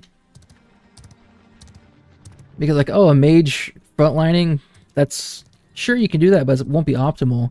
But it could actually be optimal because you could go mage tank with your secondary archetype, and you might be able to hybrid, you know, some kind of off-tanking as your mage, where, you know, having a spell sword with heavy armor might be actually a good build for your specific class. I love for AOC to add guild proximity chat. I like to have an OnlyFans. Yeah, let's say you put an N in there. That's really nice. Or at least to have a way to select type of proximity chat you would like to participate in. I mean, I don't know if they're going to add it, but I can see them adding it. I don't think there would be a specific reason why they wouldn't.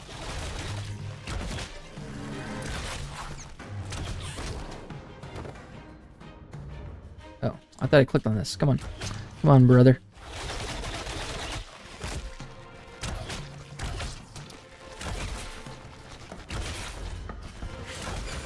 Oh, shit. They blow up in poison spores, and it really sucks.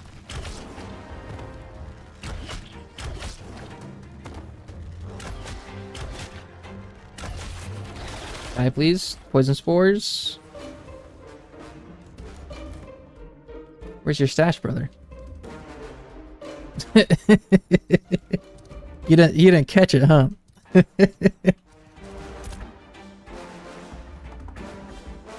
Oh, we'll get it. We'll get it, don't worry. Oh, that's how Pirate is using a spellbow as a mage. Yeah. Yep, exactly. Let me sit real quick.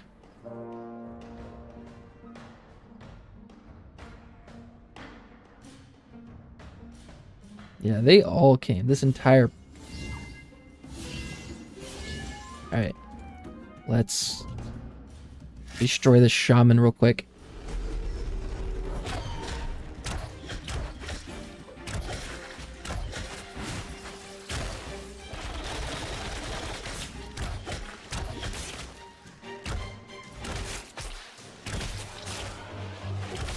Oh yeah. Yeah, we're good. We're good. We're good.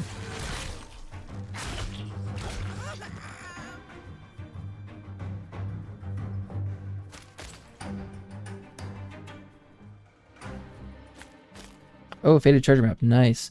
I think treasure maps are still not working for whatever reason, or there's something specific with treasure maps that's not working. Once I hear they're working good. I also need some excavation kits.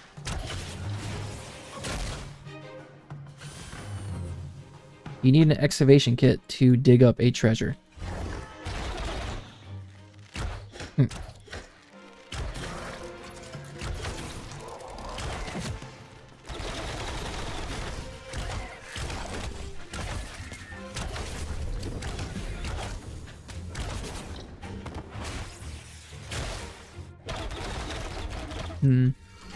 You got nerve damage in your right hand and can't feel your thumb and forefinger very well. Sometimes I think I hit a button but didn't. Yeah. No problem. I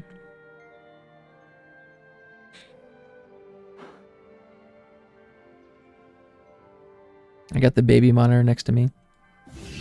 And sometimes my kid will wake up for a minute and then go back to sleep. Right now he's awake.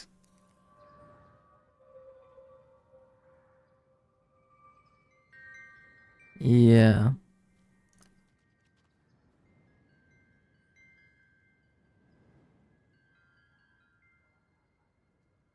I think he might be going back to sleep. Alright, let's kill something. Kill a couple things. If he's still awake, I'll go get a bottle of milk or something.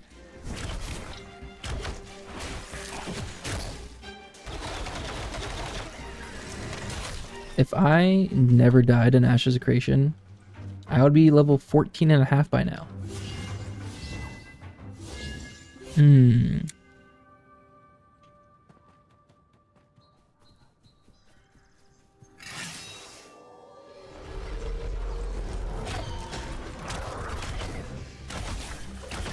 He like lets out a scream, changes position, and like looks like he falls right back to sleep.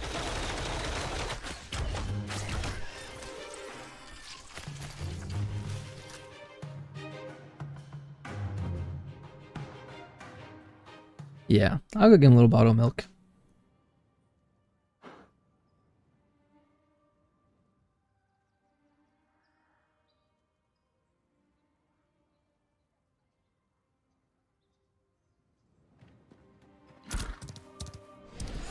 Let's get to a little safe spot. Alright, fam. Sorry. I'll be leaving you. At least I'll give you a nice... try to leave you with a nice... image. There we go. Alright. BRB, y'all. Gonna go feed my child. Probably like 10 minutes. 5-10 minutes.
All right, we're back.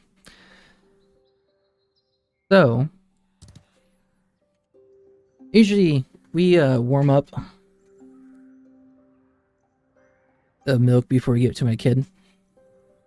Like 25 seconds in the microwave is usually pretty good. And we just grab a cup or a mug to warm up the milk. And I just found out that our Game of Thrones glass that we've had for years is rimmed with metal.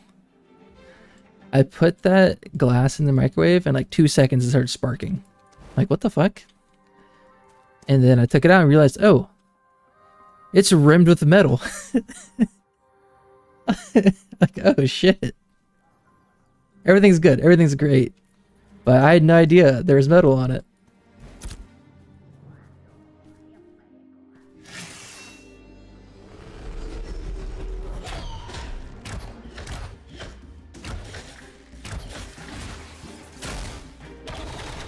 So that was a little wild ride. But he was really upset. Usually like he'll wake up a little bit, start crying, wake up a little bit, start crying, go back to sleep, wake up, start crying. But by the time I got back up there with his milk, he was like in a full-on scream. Yeah, that's a very... I found out pretty easily.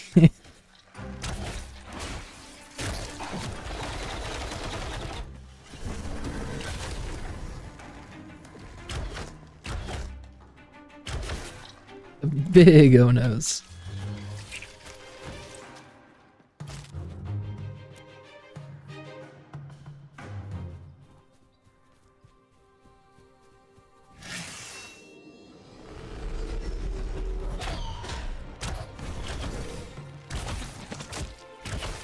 I am an absolute fiend when it comes to microwaving something and not putting a paper towel over top of it. And when it's done microwaving, it splatters all of the inside of the microwave.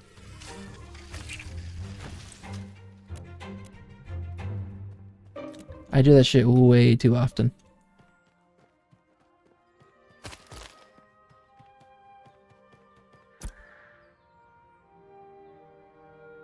It's on Jova. Still in Jova. Cool. Alright. Get off this. Oh, yep. We're out of XP debt. We're at 90% to 14. Nice.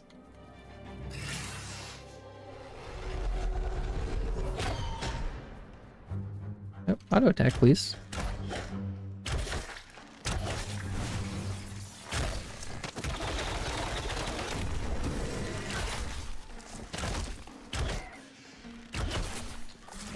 I'll take a look at my skill tree real quick.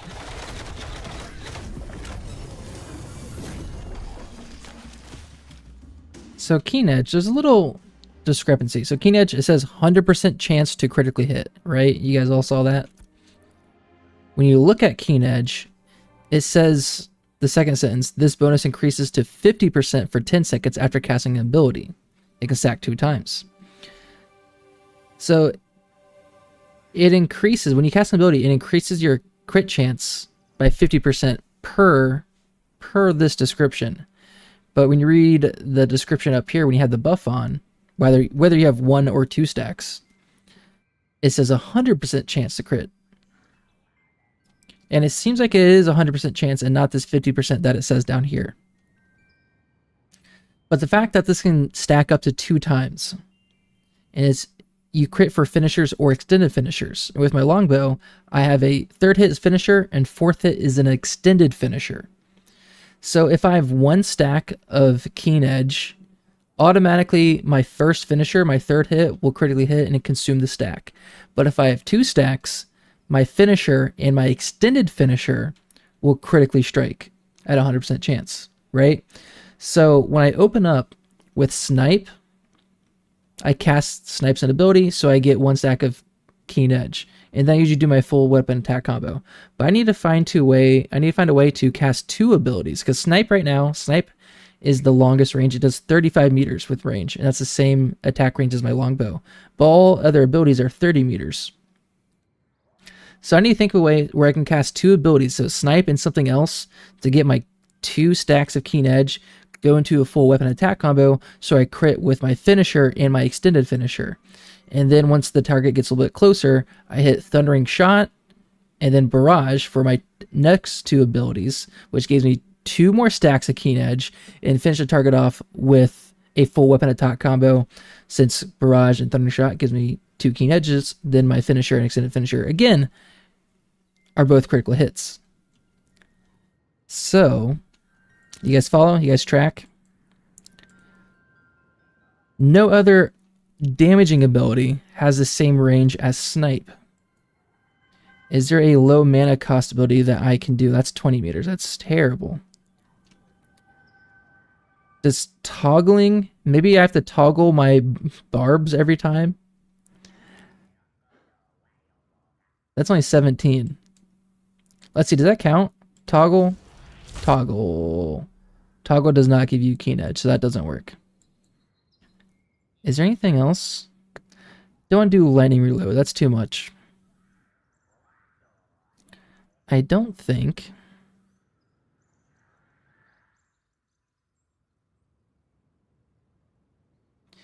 Maybe just tossing out scatter shot. Let's see. So if I press E, my random death here. All right, no Keen Edge. So do I have to hit a target? It just says after casting an ability, but it doesn't seem like casting a ability haphazardly gives you that Keen Edge. Interesting. Okay. Let's see. I'll actually cast Raining Death on a target and see if that does anything. Sorry, itchy ear. 12 more seconds. Do a little sip.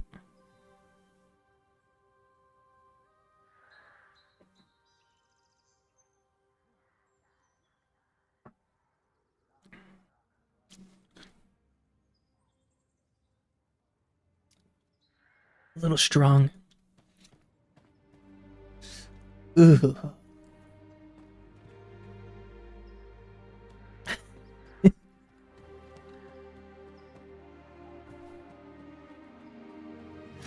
Alright, here we go. Snipe.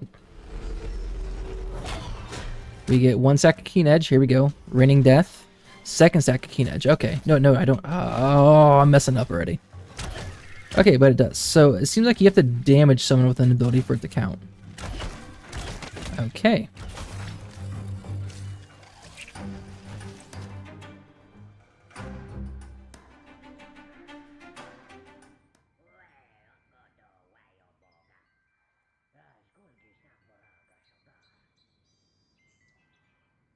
Let's see. So Barrage might be my only other option. Let's do a close snipe within Barrage range. So snipe into Barrage. Barrage, 2 stacks. Let's get a full combo. Oh, and my Barrage is actually back. Oh, perfect. Okay, that's dope. Alright. That's a good rotation, no? I don't even have to use Headshot. I could if I need to. What level is that? I missed it. Let's see the XP. Level 100. So that was a level 11. Ah.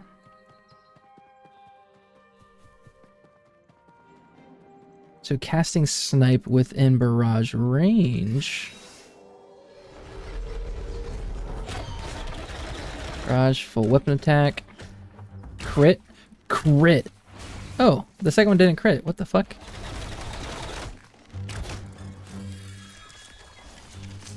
Is that not just crazy amount more damage? Am I not doing a lot more damage than I was just doing? Let's see it, level 11. We'll try this again.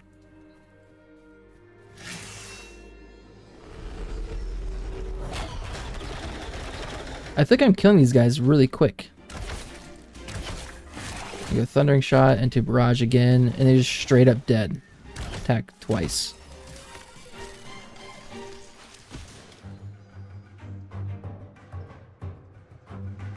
I feel like I'm killing it pretty quick. Alright. Let's do what my rotation I was doing before. I was doing Snipe at max range and doing a full weapon attack combo. Let's see. It does seem a lot faster, huh? This is a snipe at full range. I start cutting back, get a full weapon attack combo.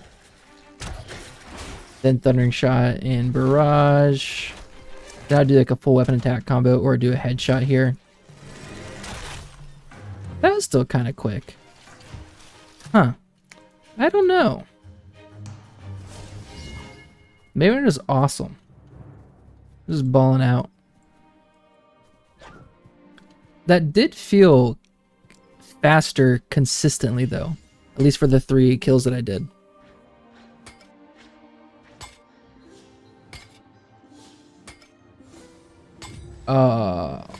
Flip. I'm not stopping my mining for you. I'm not stopping it. Fuck, I stopped it.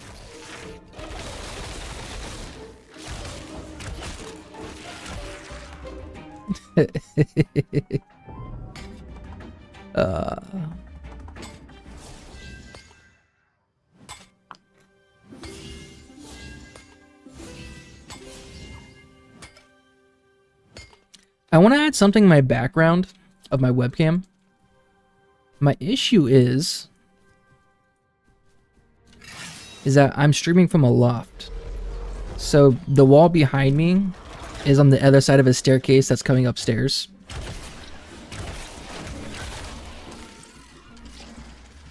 And pretty close behind me is the couch you can see. And behind the couch is a drop off to our front door and then the wall behind. It's like I can't have cool stuff way back on the wall.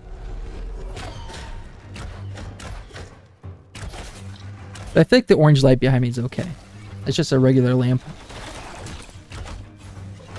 But when I see people with those dope ass red or blue and pink lights or blue and purple, red and blue, I think that shit looks so cool.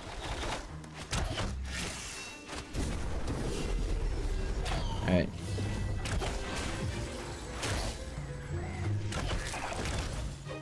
I stopped paying attention. We kind of botched this one. Oh, headshot, headshot, headshot.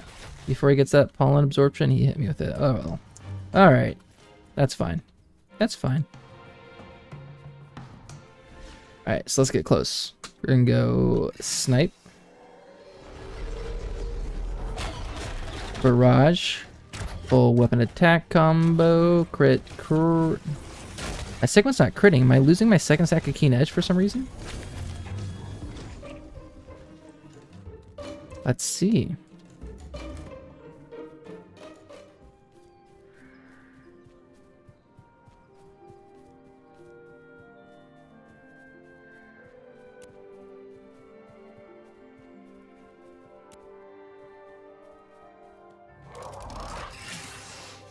Alright. Snipe, barrage. Alright, so I definitely have 2 stacks here, right? 1 stack, 2 stack. Okay, that went off. So I think I'm not getting my second stack of keen edge for some reason. Oh, dude, we destroyed that. I don't care for the flex. I didn't roll on it. Here, let's pass so you can pick it up.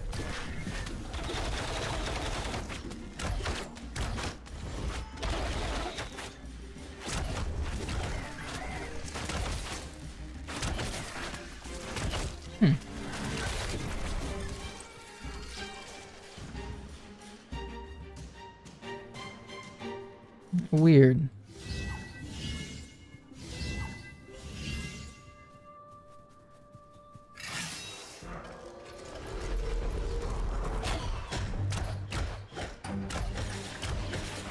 What time is it? Almost 2 o'clock in the morning. I'll probably do, just so you know, flip uncommon sense. When I hit 14, I'll probably start getting close to getting off.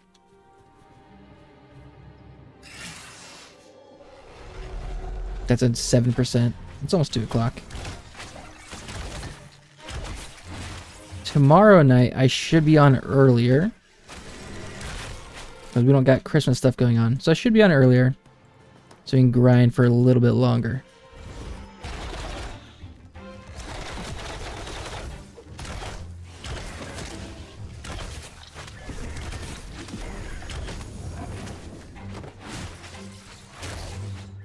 So you said you're 25% to... Yeah, you're almost 11, right? Nice. I think you said you're 25% to 11 earlier.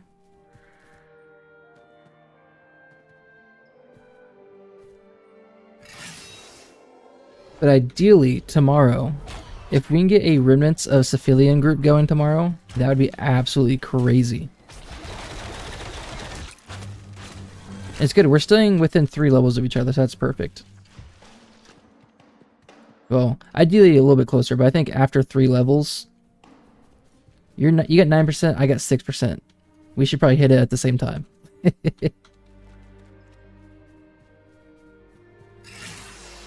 But after a 3-level difference, I think the XP nerf becomes pretty significant.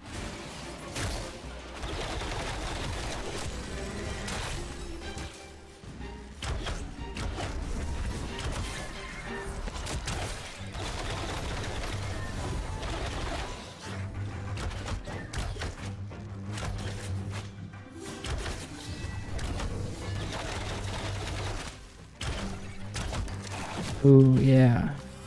When I get off, I'm going to get some of that chorizo strata. That sounds good.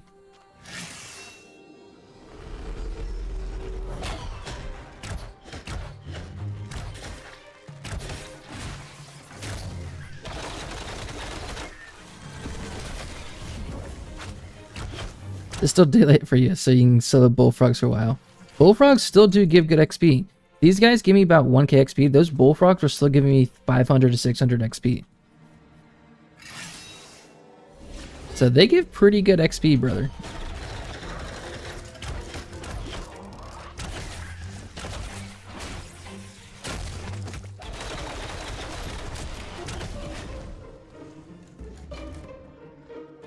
Attack, attack, attack, attack.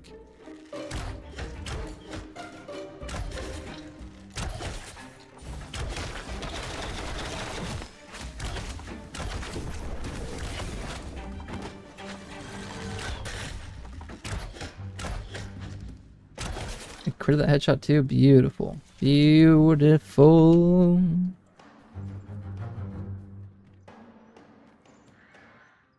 No shot. No shot. The kid woke up again for a second. He made a little noise. Nah. He's gonna go back to sleep.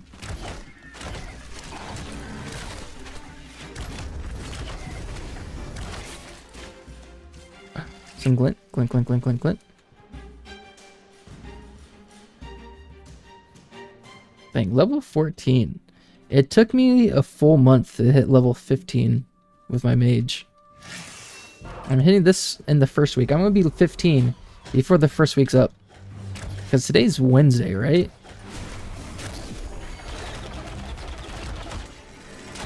Granted, I did only have weekends to play during phase 1. It still took me probably 9 to 12 days to actually hit level 15. So this is actually going to be significantly faster this time around. That's also because I have the knowledge from phase 1. I know what grinding spots to go. I spent a lot of time running around haphazardly, randomly, in phase 1 trying to find good spots to grind, dying a ton because I was trying to kill monsters that I couldn't effectively kill without dying. Aww.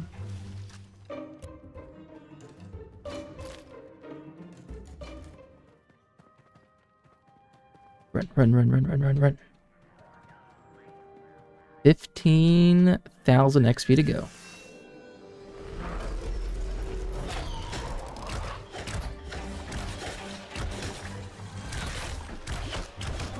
Well, how much am I getting per kill now? 642. Okay. So, a lot slower with a party. Not getting 1k.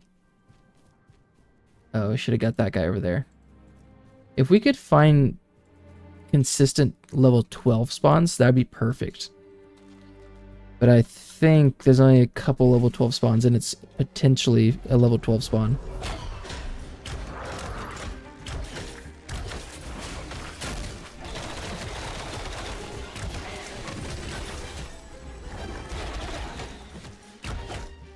May I ask how old my kiddo is? Maybe 2.5 month old. Oh, okay, I love this. He is a year and 1 month. I gotta tell you, here, Ambrosia, is that your first kid? Because this is our first kid. We did not, after having him, we were like, we do not want a second kid. This is so much. It is such a massive lifestyle change. We're like, nope, one's good, we're done. After about 6 months, we started feeling like, okay, we could have a second kid. But I tell you, the first 6 months was pretty rough. You only wanted one? Oh, well, there you go. Perfect. There's a ruby over here. I'm going to get this ruby. Yeah, once he started, because when they're so young, oh, and there's copper right there. Sick. That wolf's kind of lagging around. When they're so young, and you have to hold them for everything.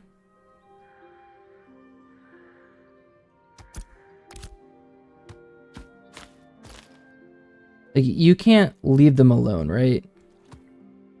If they want to do anything, you're there holding them. When they feed at night, they feed like every 2 hours, and the feeding takes 20 to 30 minutes. So once you finally finish, an hour and a half later, you're doing it all over again. And it was kind of rough, to say the least. But once he started holding his own bottle, it got a little bit easier. And once he started getting more mobile, where he could actually entertain himself and start playing with toys, it got easier. It got harder because, oh shit, he can get into things that he's not supposed to get into.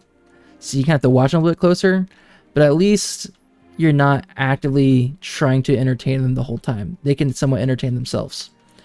So it gets easier, but it also gets harder because you kind of have to, you know, watch them a bit closer because they can get into things that they're not supposed to. Right now, at 1, he's walking now.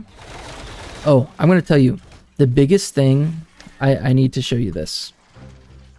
This will be a lifesaver. If your kid's anything like mine. Sorry, Flip, gotta take a second.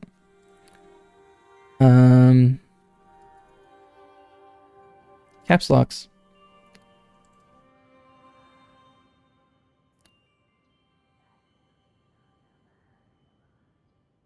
Oh, that's not a good picture.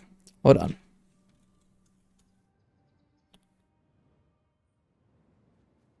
This.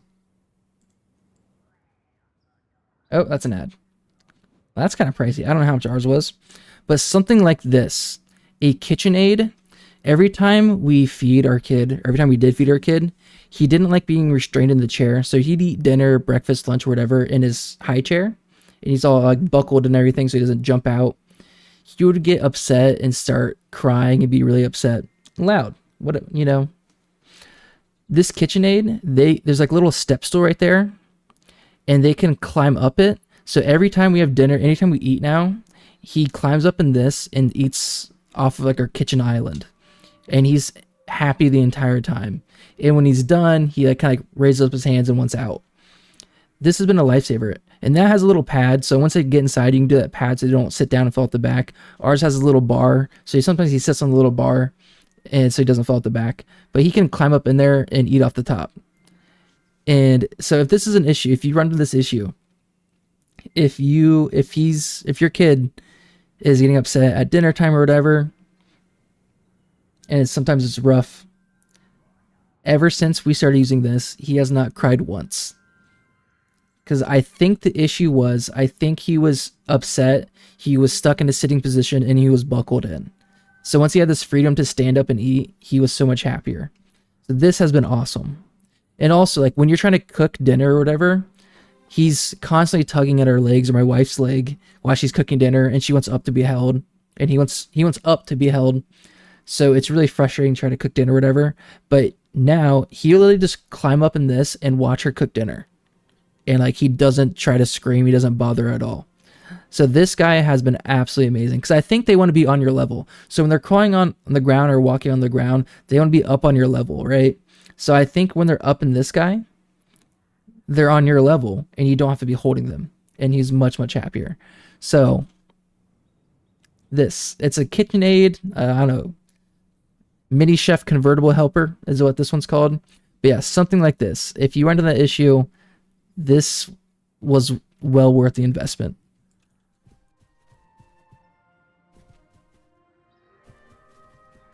In 8 or 10 months, if you decide to get it and my advice was helpful, come back and let me know.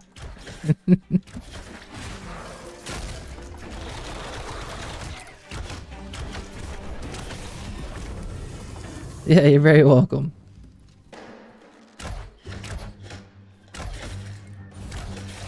Also, while he was a couple months old, he was also kind of a fussy baby. And he's formula fed, or was formula fed. I don't know what kind of feeding you're doing, but if you're doing formula feeding and he's kind of upset at random times, we switched his formula to Gentle Ease.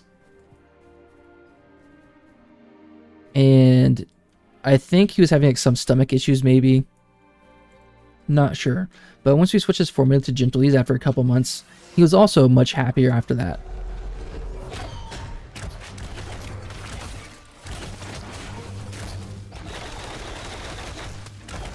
I gotta tell you, some days were so rough. Can I spell, please? Not doing formula. Yeah, cool.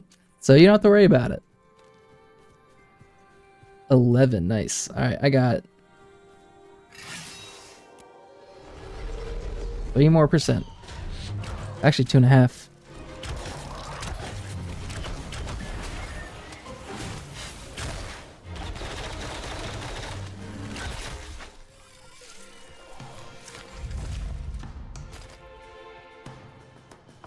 Yeah.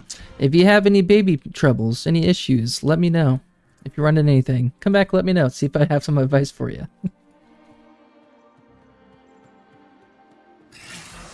Because it was rough. I'll be the first one to say it was rough. It was a lifestyle change for sure.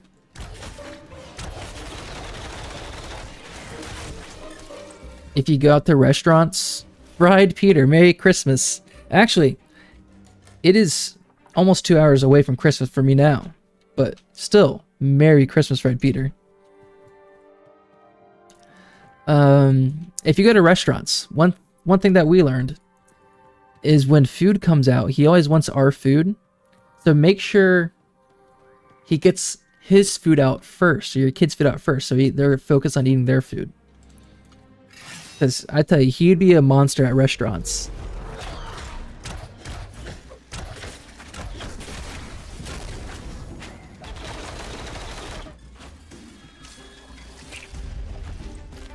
Like, he wouldn't, if our food came at the same time, he would not be interested in his food. He would want our food. But once his food came out first and he only saw his food and started eating it, then he was focused on his food only. So that was nice.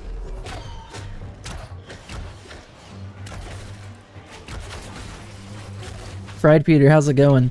Any cool Christmas gifts? Any cool Christmas food that you had coming your way today?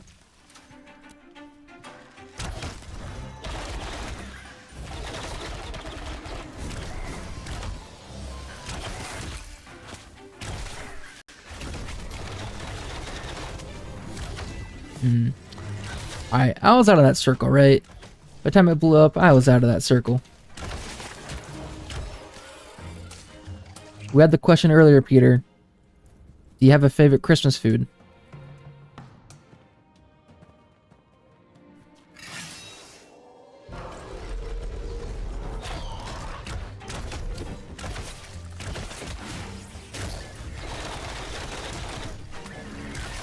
We also gotta refresh our clothing necessities for Christmas.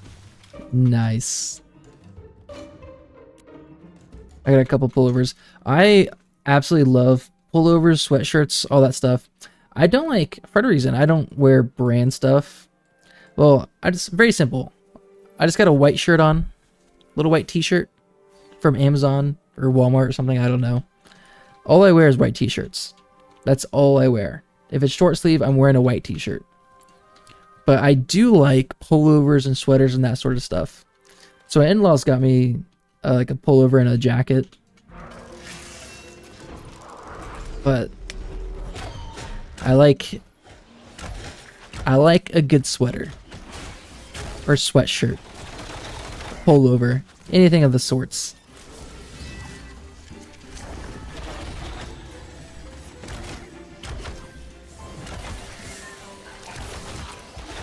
But my wife complains about my clothing options all the time because I literally have nothing. Whenever we try to go out and have a somewhat fancy date night or dinner or whatever, and I put on a white t-shirt and shorts, she's like, no. Nope, absolutely not. I'm like, this is all I got though.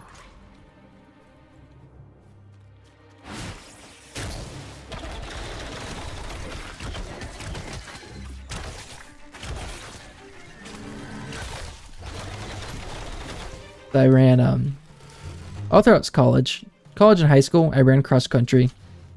I ran a lot, like 8-9 miles, 10 miles a day. I was really skinny, and once I graduated and I stopped running, I continued to eat like I was running 8 to 9 miles a day. So I gained a lot of weight really quick. So all my clothes are just comfy clothes now, and that's all like 7 years ago. That just goes to show how much I care about getting new clothes.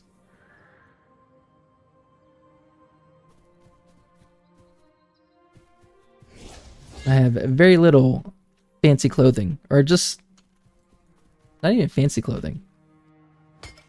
Generally acceptable clothing. I have like one pair of jeans and like one button-up shirt.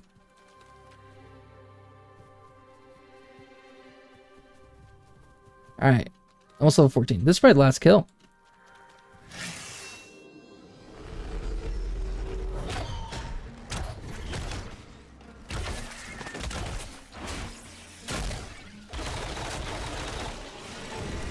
Is this it? Is this it? 99.8. Oh. Oh.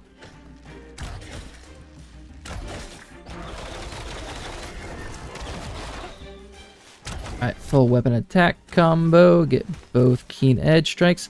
Weird. I'm pretty sure I had 2 stacks of keen edge, but my second strike is not critting. Oh. It says I'm at 100%. See that? 100% level 14. I'm 9 XP off. Alright, one more. One more here, baby.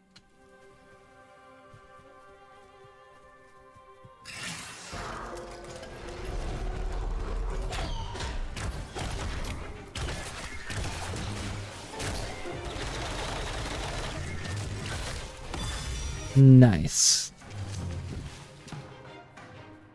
That's what I'm talking about. Let's go. Alright, let's check all my glint. Quite a bit of glint here.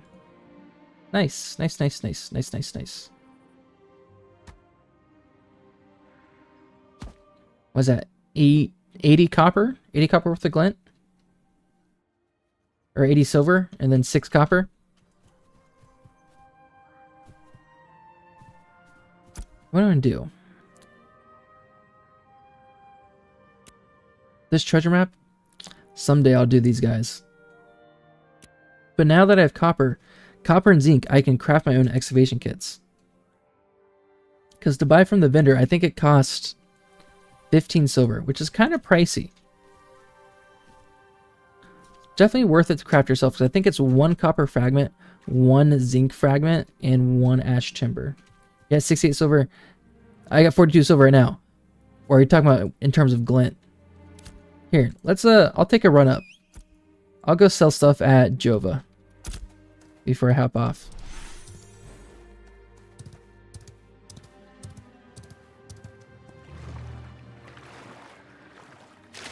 Suck on the water.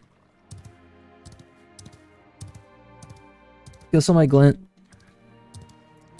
And then tomorrow, I'll try to get on earlier, and I will really try. Now that I'm level 14, hopefully I can get into some groups. Like Remnants of Cephalion. That is the place I want to be. The XP there is nutty.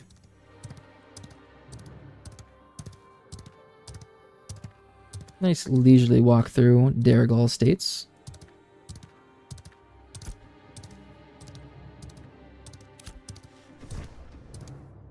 Is anything close to a town? Fuck off, plant. I've killed enough of your kind.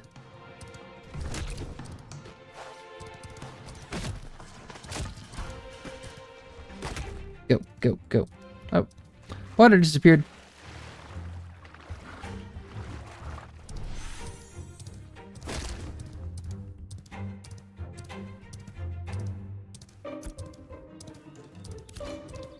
And number lock to auto run.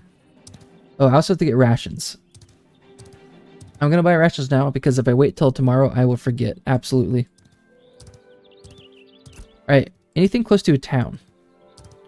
No, we're at village 0%. Village 0%. Our town's not online. Village 0%. Village 0%. Village 0%. Crossroads. Crossroads. Crossroads. I'm assuming that's because there's not a whole lot of people out there. It sounds like the vassalship system is not online yet. Because vassaling starts at a level 3 node, which is a village node. And when a node hits level 3 and becomes a village, it vassalizes a neighboring node.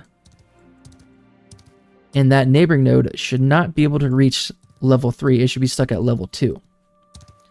But it looks like every single node is at a village stage. So that tells me vassalizing is not in yet. And also, every node is at 0 XP at the village state. That also tells me the town is not in the game yet. And those are two things that are supposed to be online during phase 2. But we have 4 months of phase 2 for that to eventually come online. So cool. I don't know if they ever specifically mentioned if towns or vassaling would be online at the start of phase 2. But it looks like it is not. So I'll be super stoked. Once we finally see a town, that's gonna be so cool. Because right now, the nodes, they're kind of confined to the cliff, right? A lot of them are on a cliff. They're really confined to the terrain. But a town is going to be larger than a village. So its walls are going to have to expand. So I'm curious to see how it's going to expand. Maybe, because there's another little cliff there, maybe the town will automatically expand to the next level of terrain. I think Miralith might be a good example. Yeah, Miralith. Like, what would a town be? Yeah. So this is the village, but the town might expand to these walls. That might be too big of an increase. I don't know. But it looks like this whole, when it finally reaches Metropolis, a level 6 stage node, it's probably going to take up this entire square. And that's probably why all the nodes look like they have this giant placeholder square. What comes after town? It goes village, town, city, then metropolis. So let's guess a little bit. So this is a village. A town. There's already roads kind of going out this way. So maybe the town expands a specific direction. And we get this whole quadrant. And maybe a little bit more over here. Then a city goes through like all of this. And then a metropolis extends to the full square. Probably something like that. Those lights were kind of bright. Alright, let's sell our glint. Let's get some rations.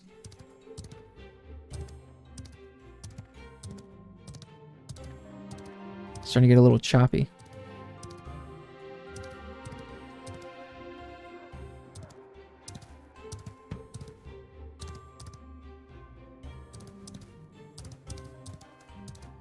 That's it. A little after 2 o'clock.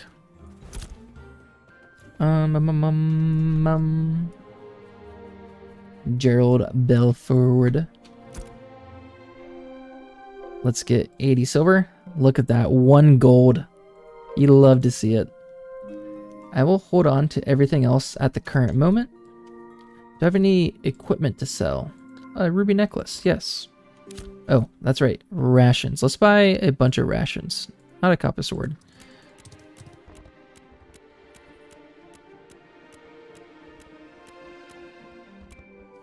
Let's buy 18. And then another 20. Oh, shit. Dude, Car. Thanks for coming by, man. I'll be ending the stream here very shortly. Once I get all this stuff settled. But, Car, I appreciate it. Thanks for coming back, man. I love to see it. I love to see you. Big kisses. Oh, now that I have my adjustable mic and my microphone is in screen, I can give a kiss. With my crusty ass lips that need chapstick. Ugh. Alright. I get these rations. Now we're stocked up on rations. Let's go put shit in the storage. And then I will also call it a night. Additional storage. Materials. That's what we want. So, you cannot right click to automatically put things in, which is a little bit annoying. You could before, but for whatever reason, I've noticed it this entire phase that I cannot do that.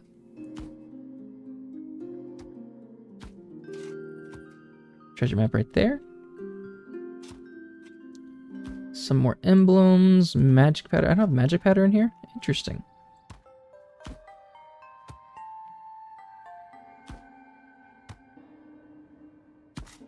A little bit of runes. Skulker emblem. Nowhere.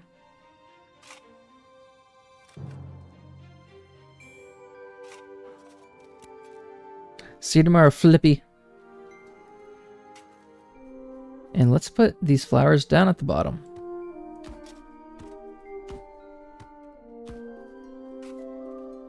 Alright. Winstead, I got some stuff. I got a bunch of rubies and other materials there. Some zinc. Okay, cool. So I have to go to Winstead at some point and bring stuff on over. Because I think I'll eventually move my town to Jova. Or maybe Halcyon. Because I think that's where Thor... He's the note of. Oh, I gotta pay taxes, brother. January 9th. Alright, plenty of time. Don't have to worry about taxes.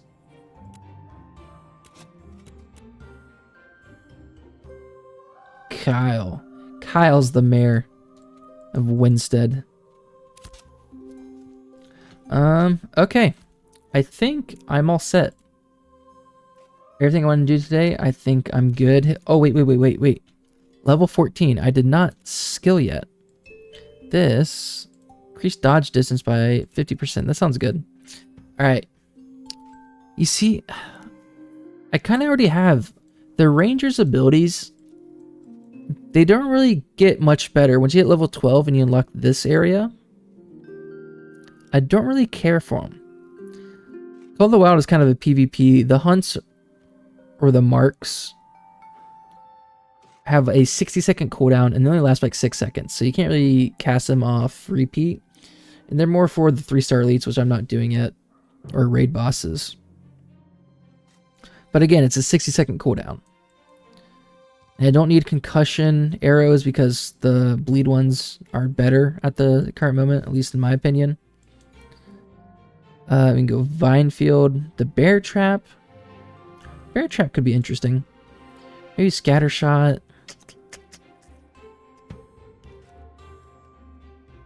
Reduce Barrage's movement penalty while channeled.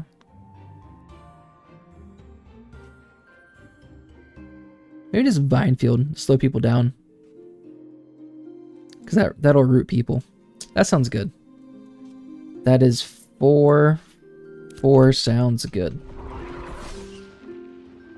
Yeah, that'll be good. Okay, cool. Alrighty. Friends, everyone that came by, I appreciate it. Returning viewers, I know we had a big raid last night.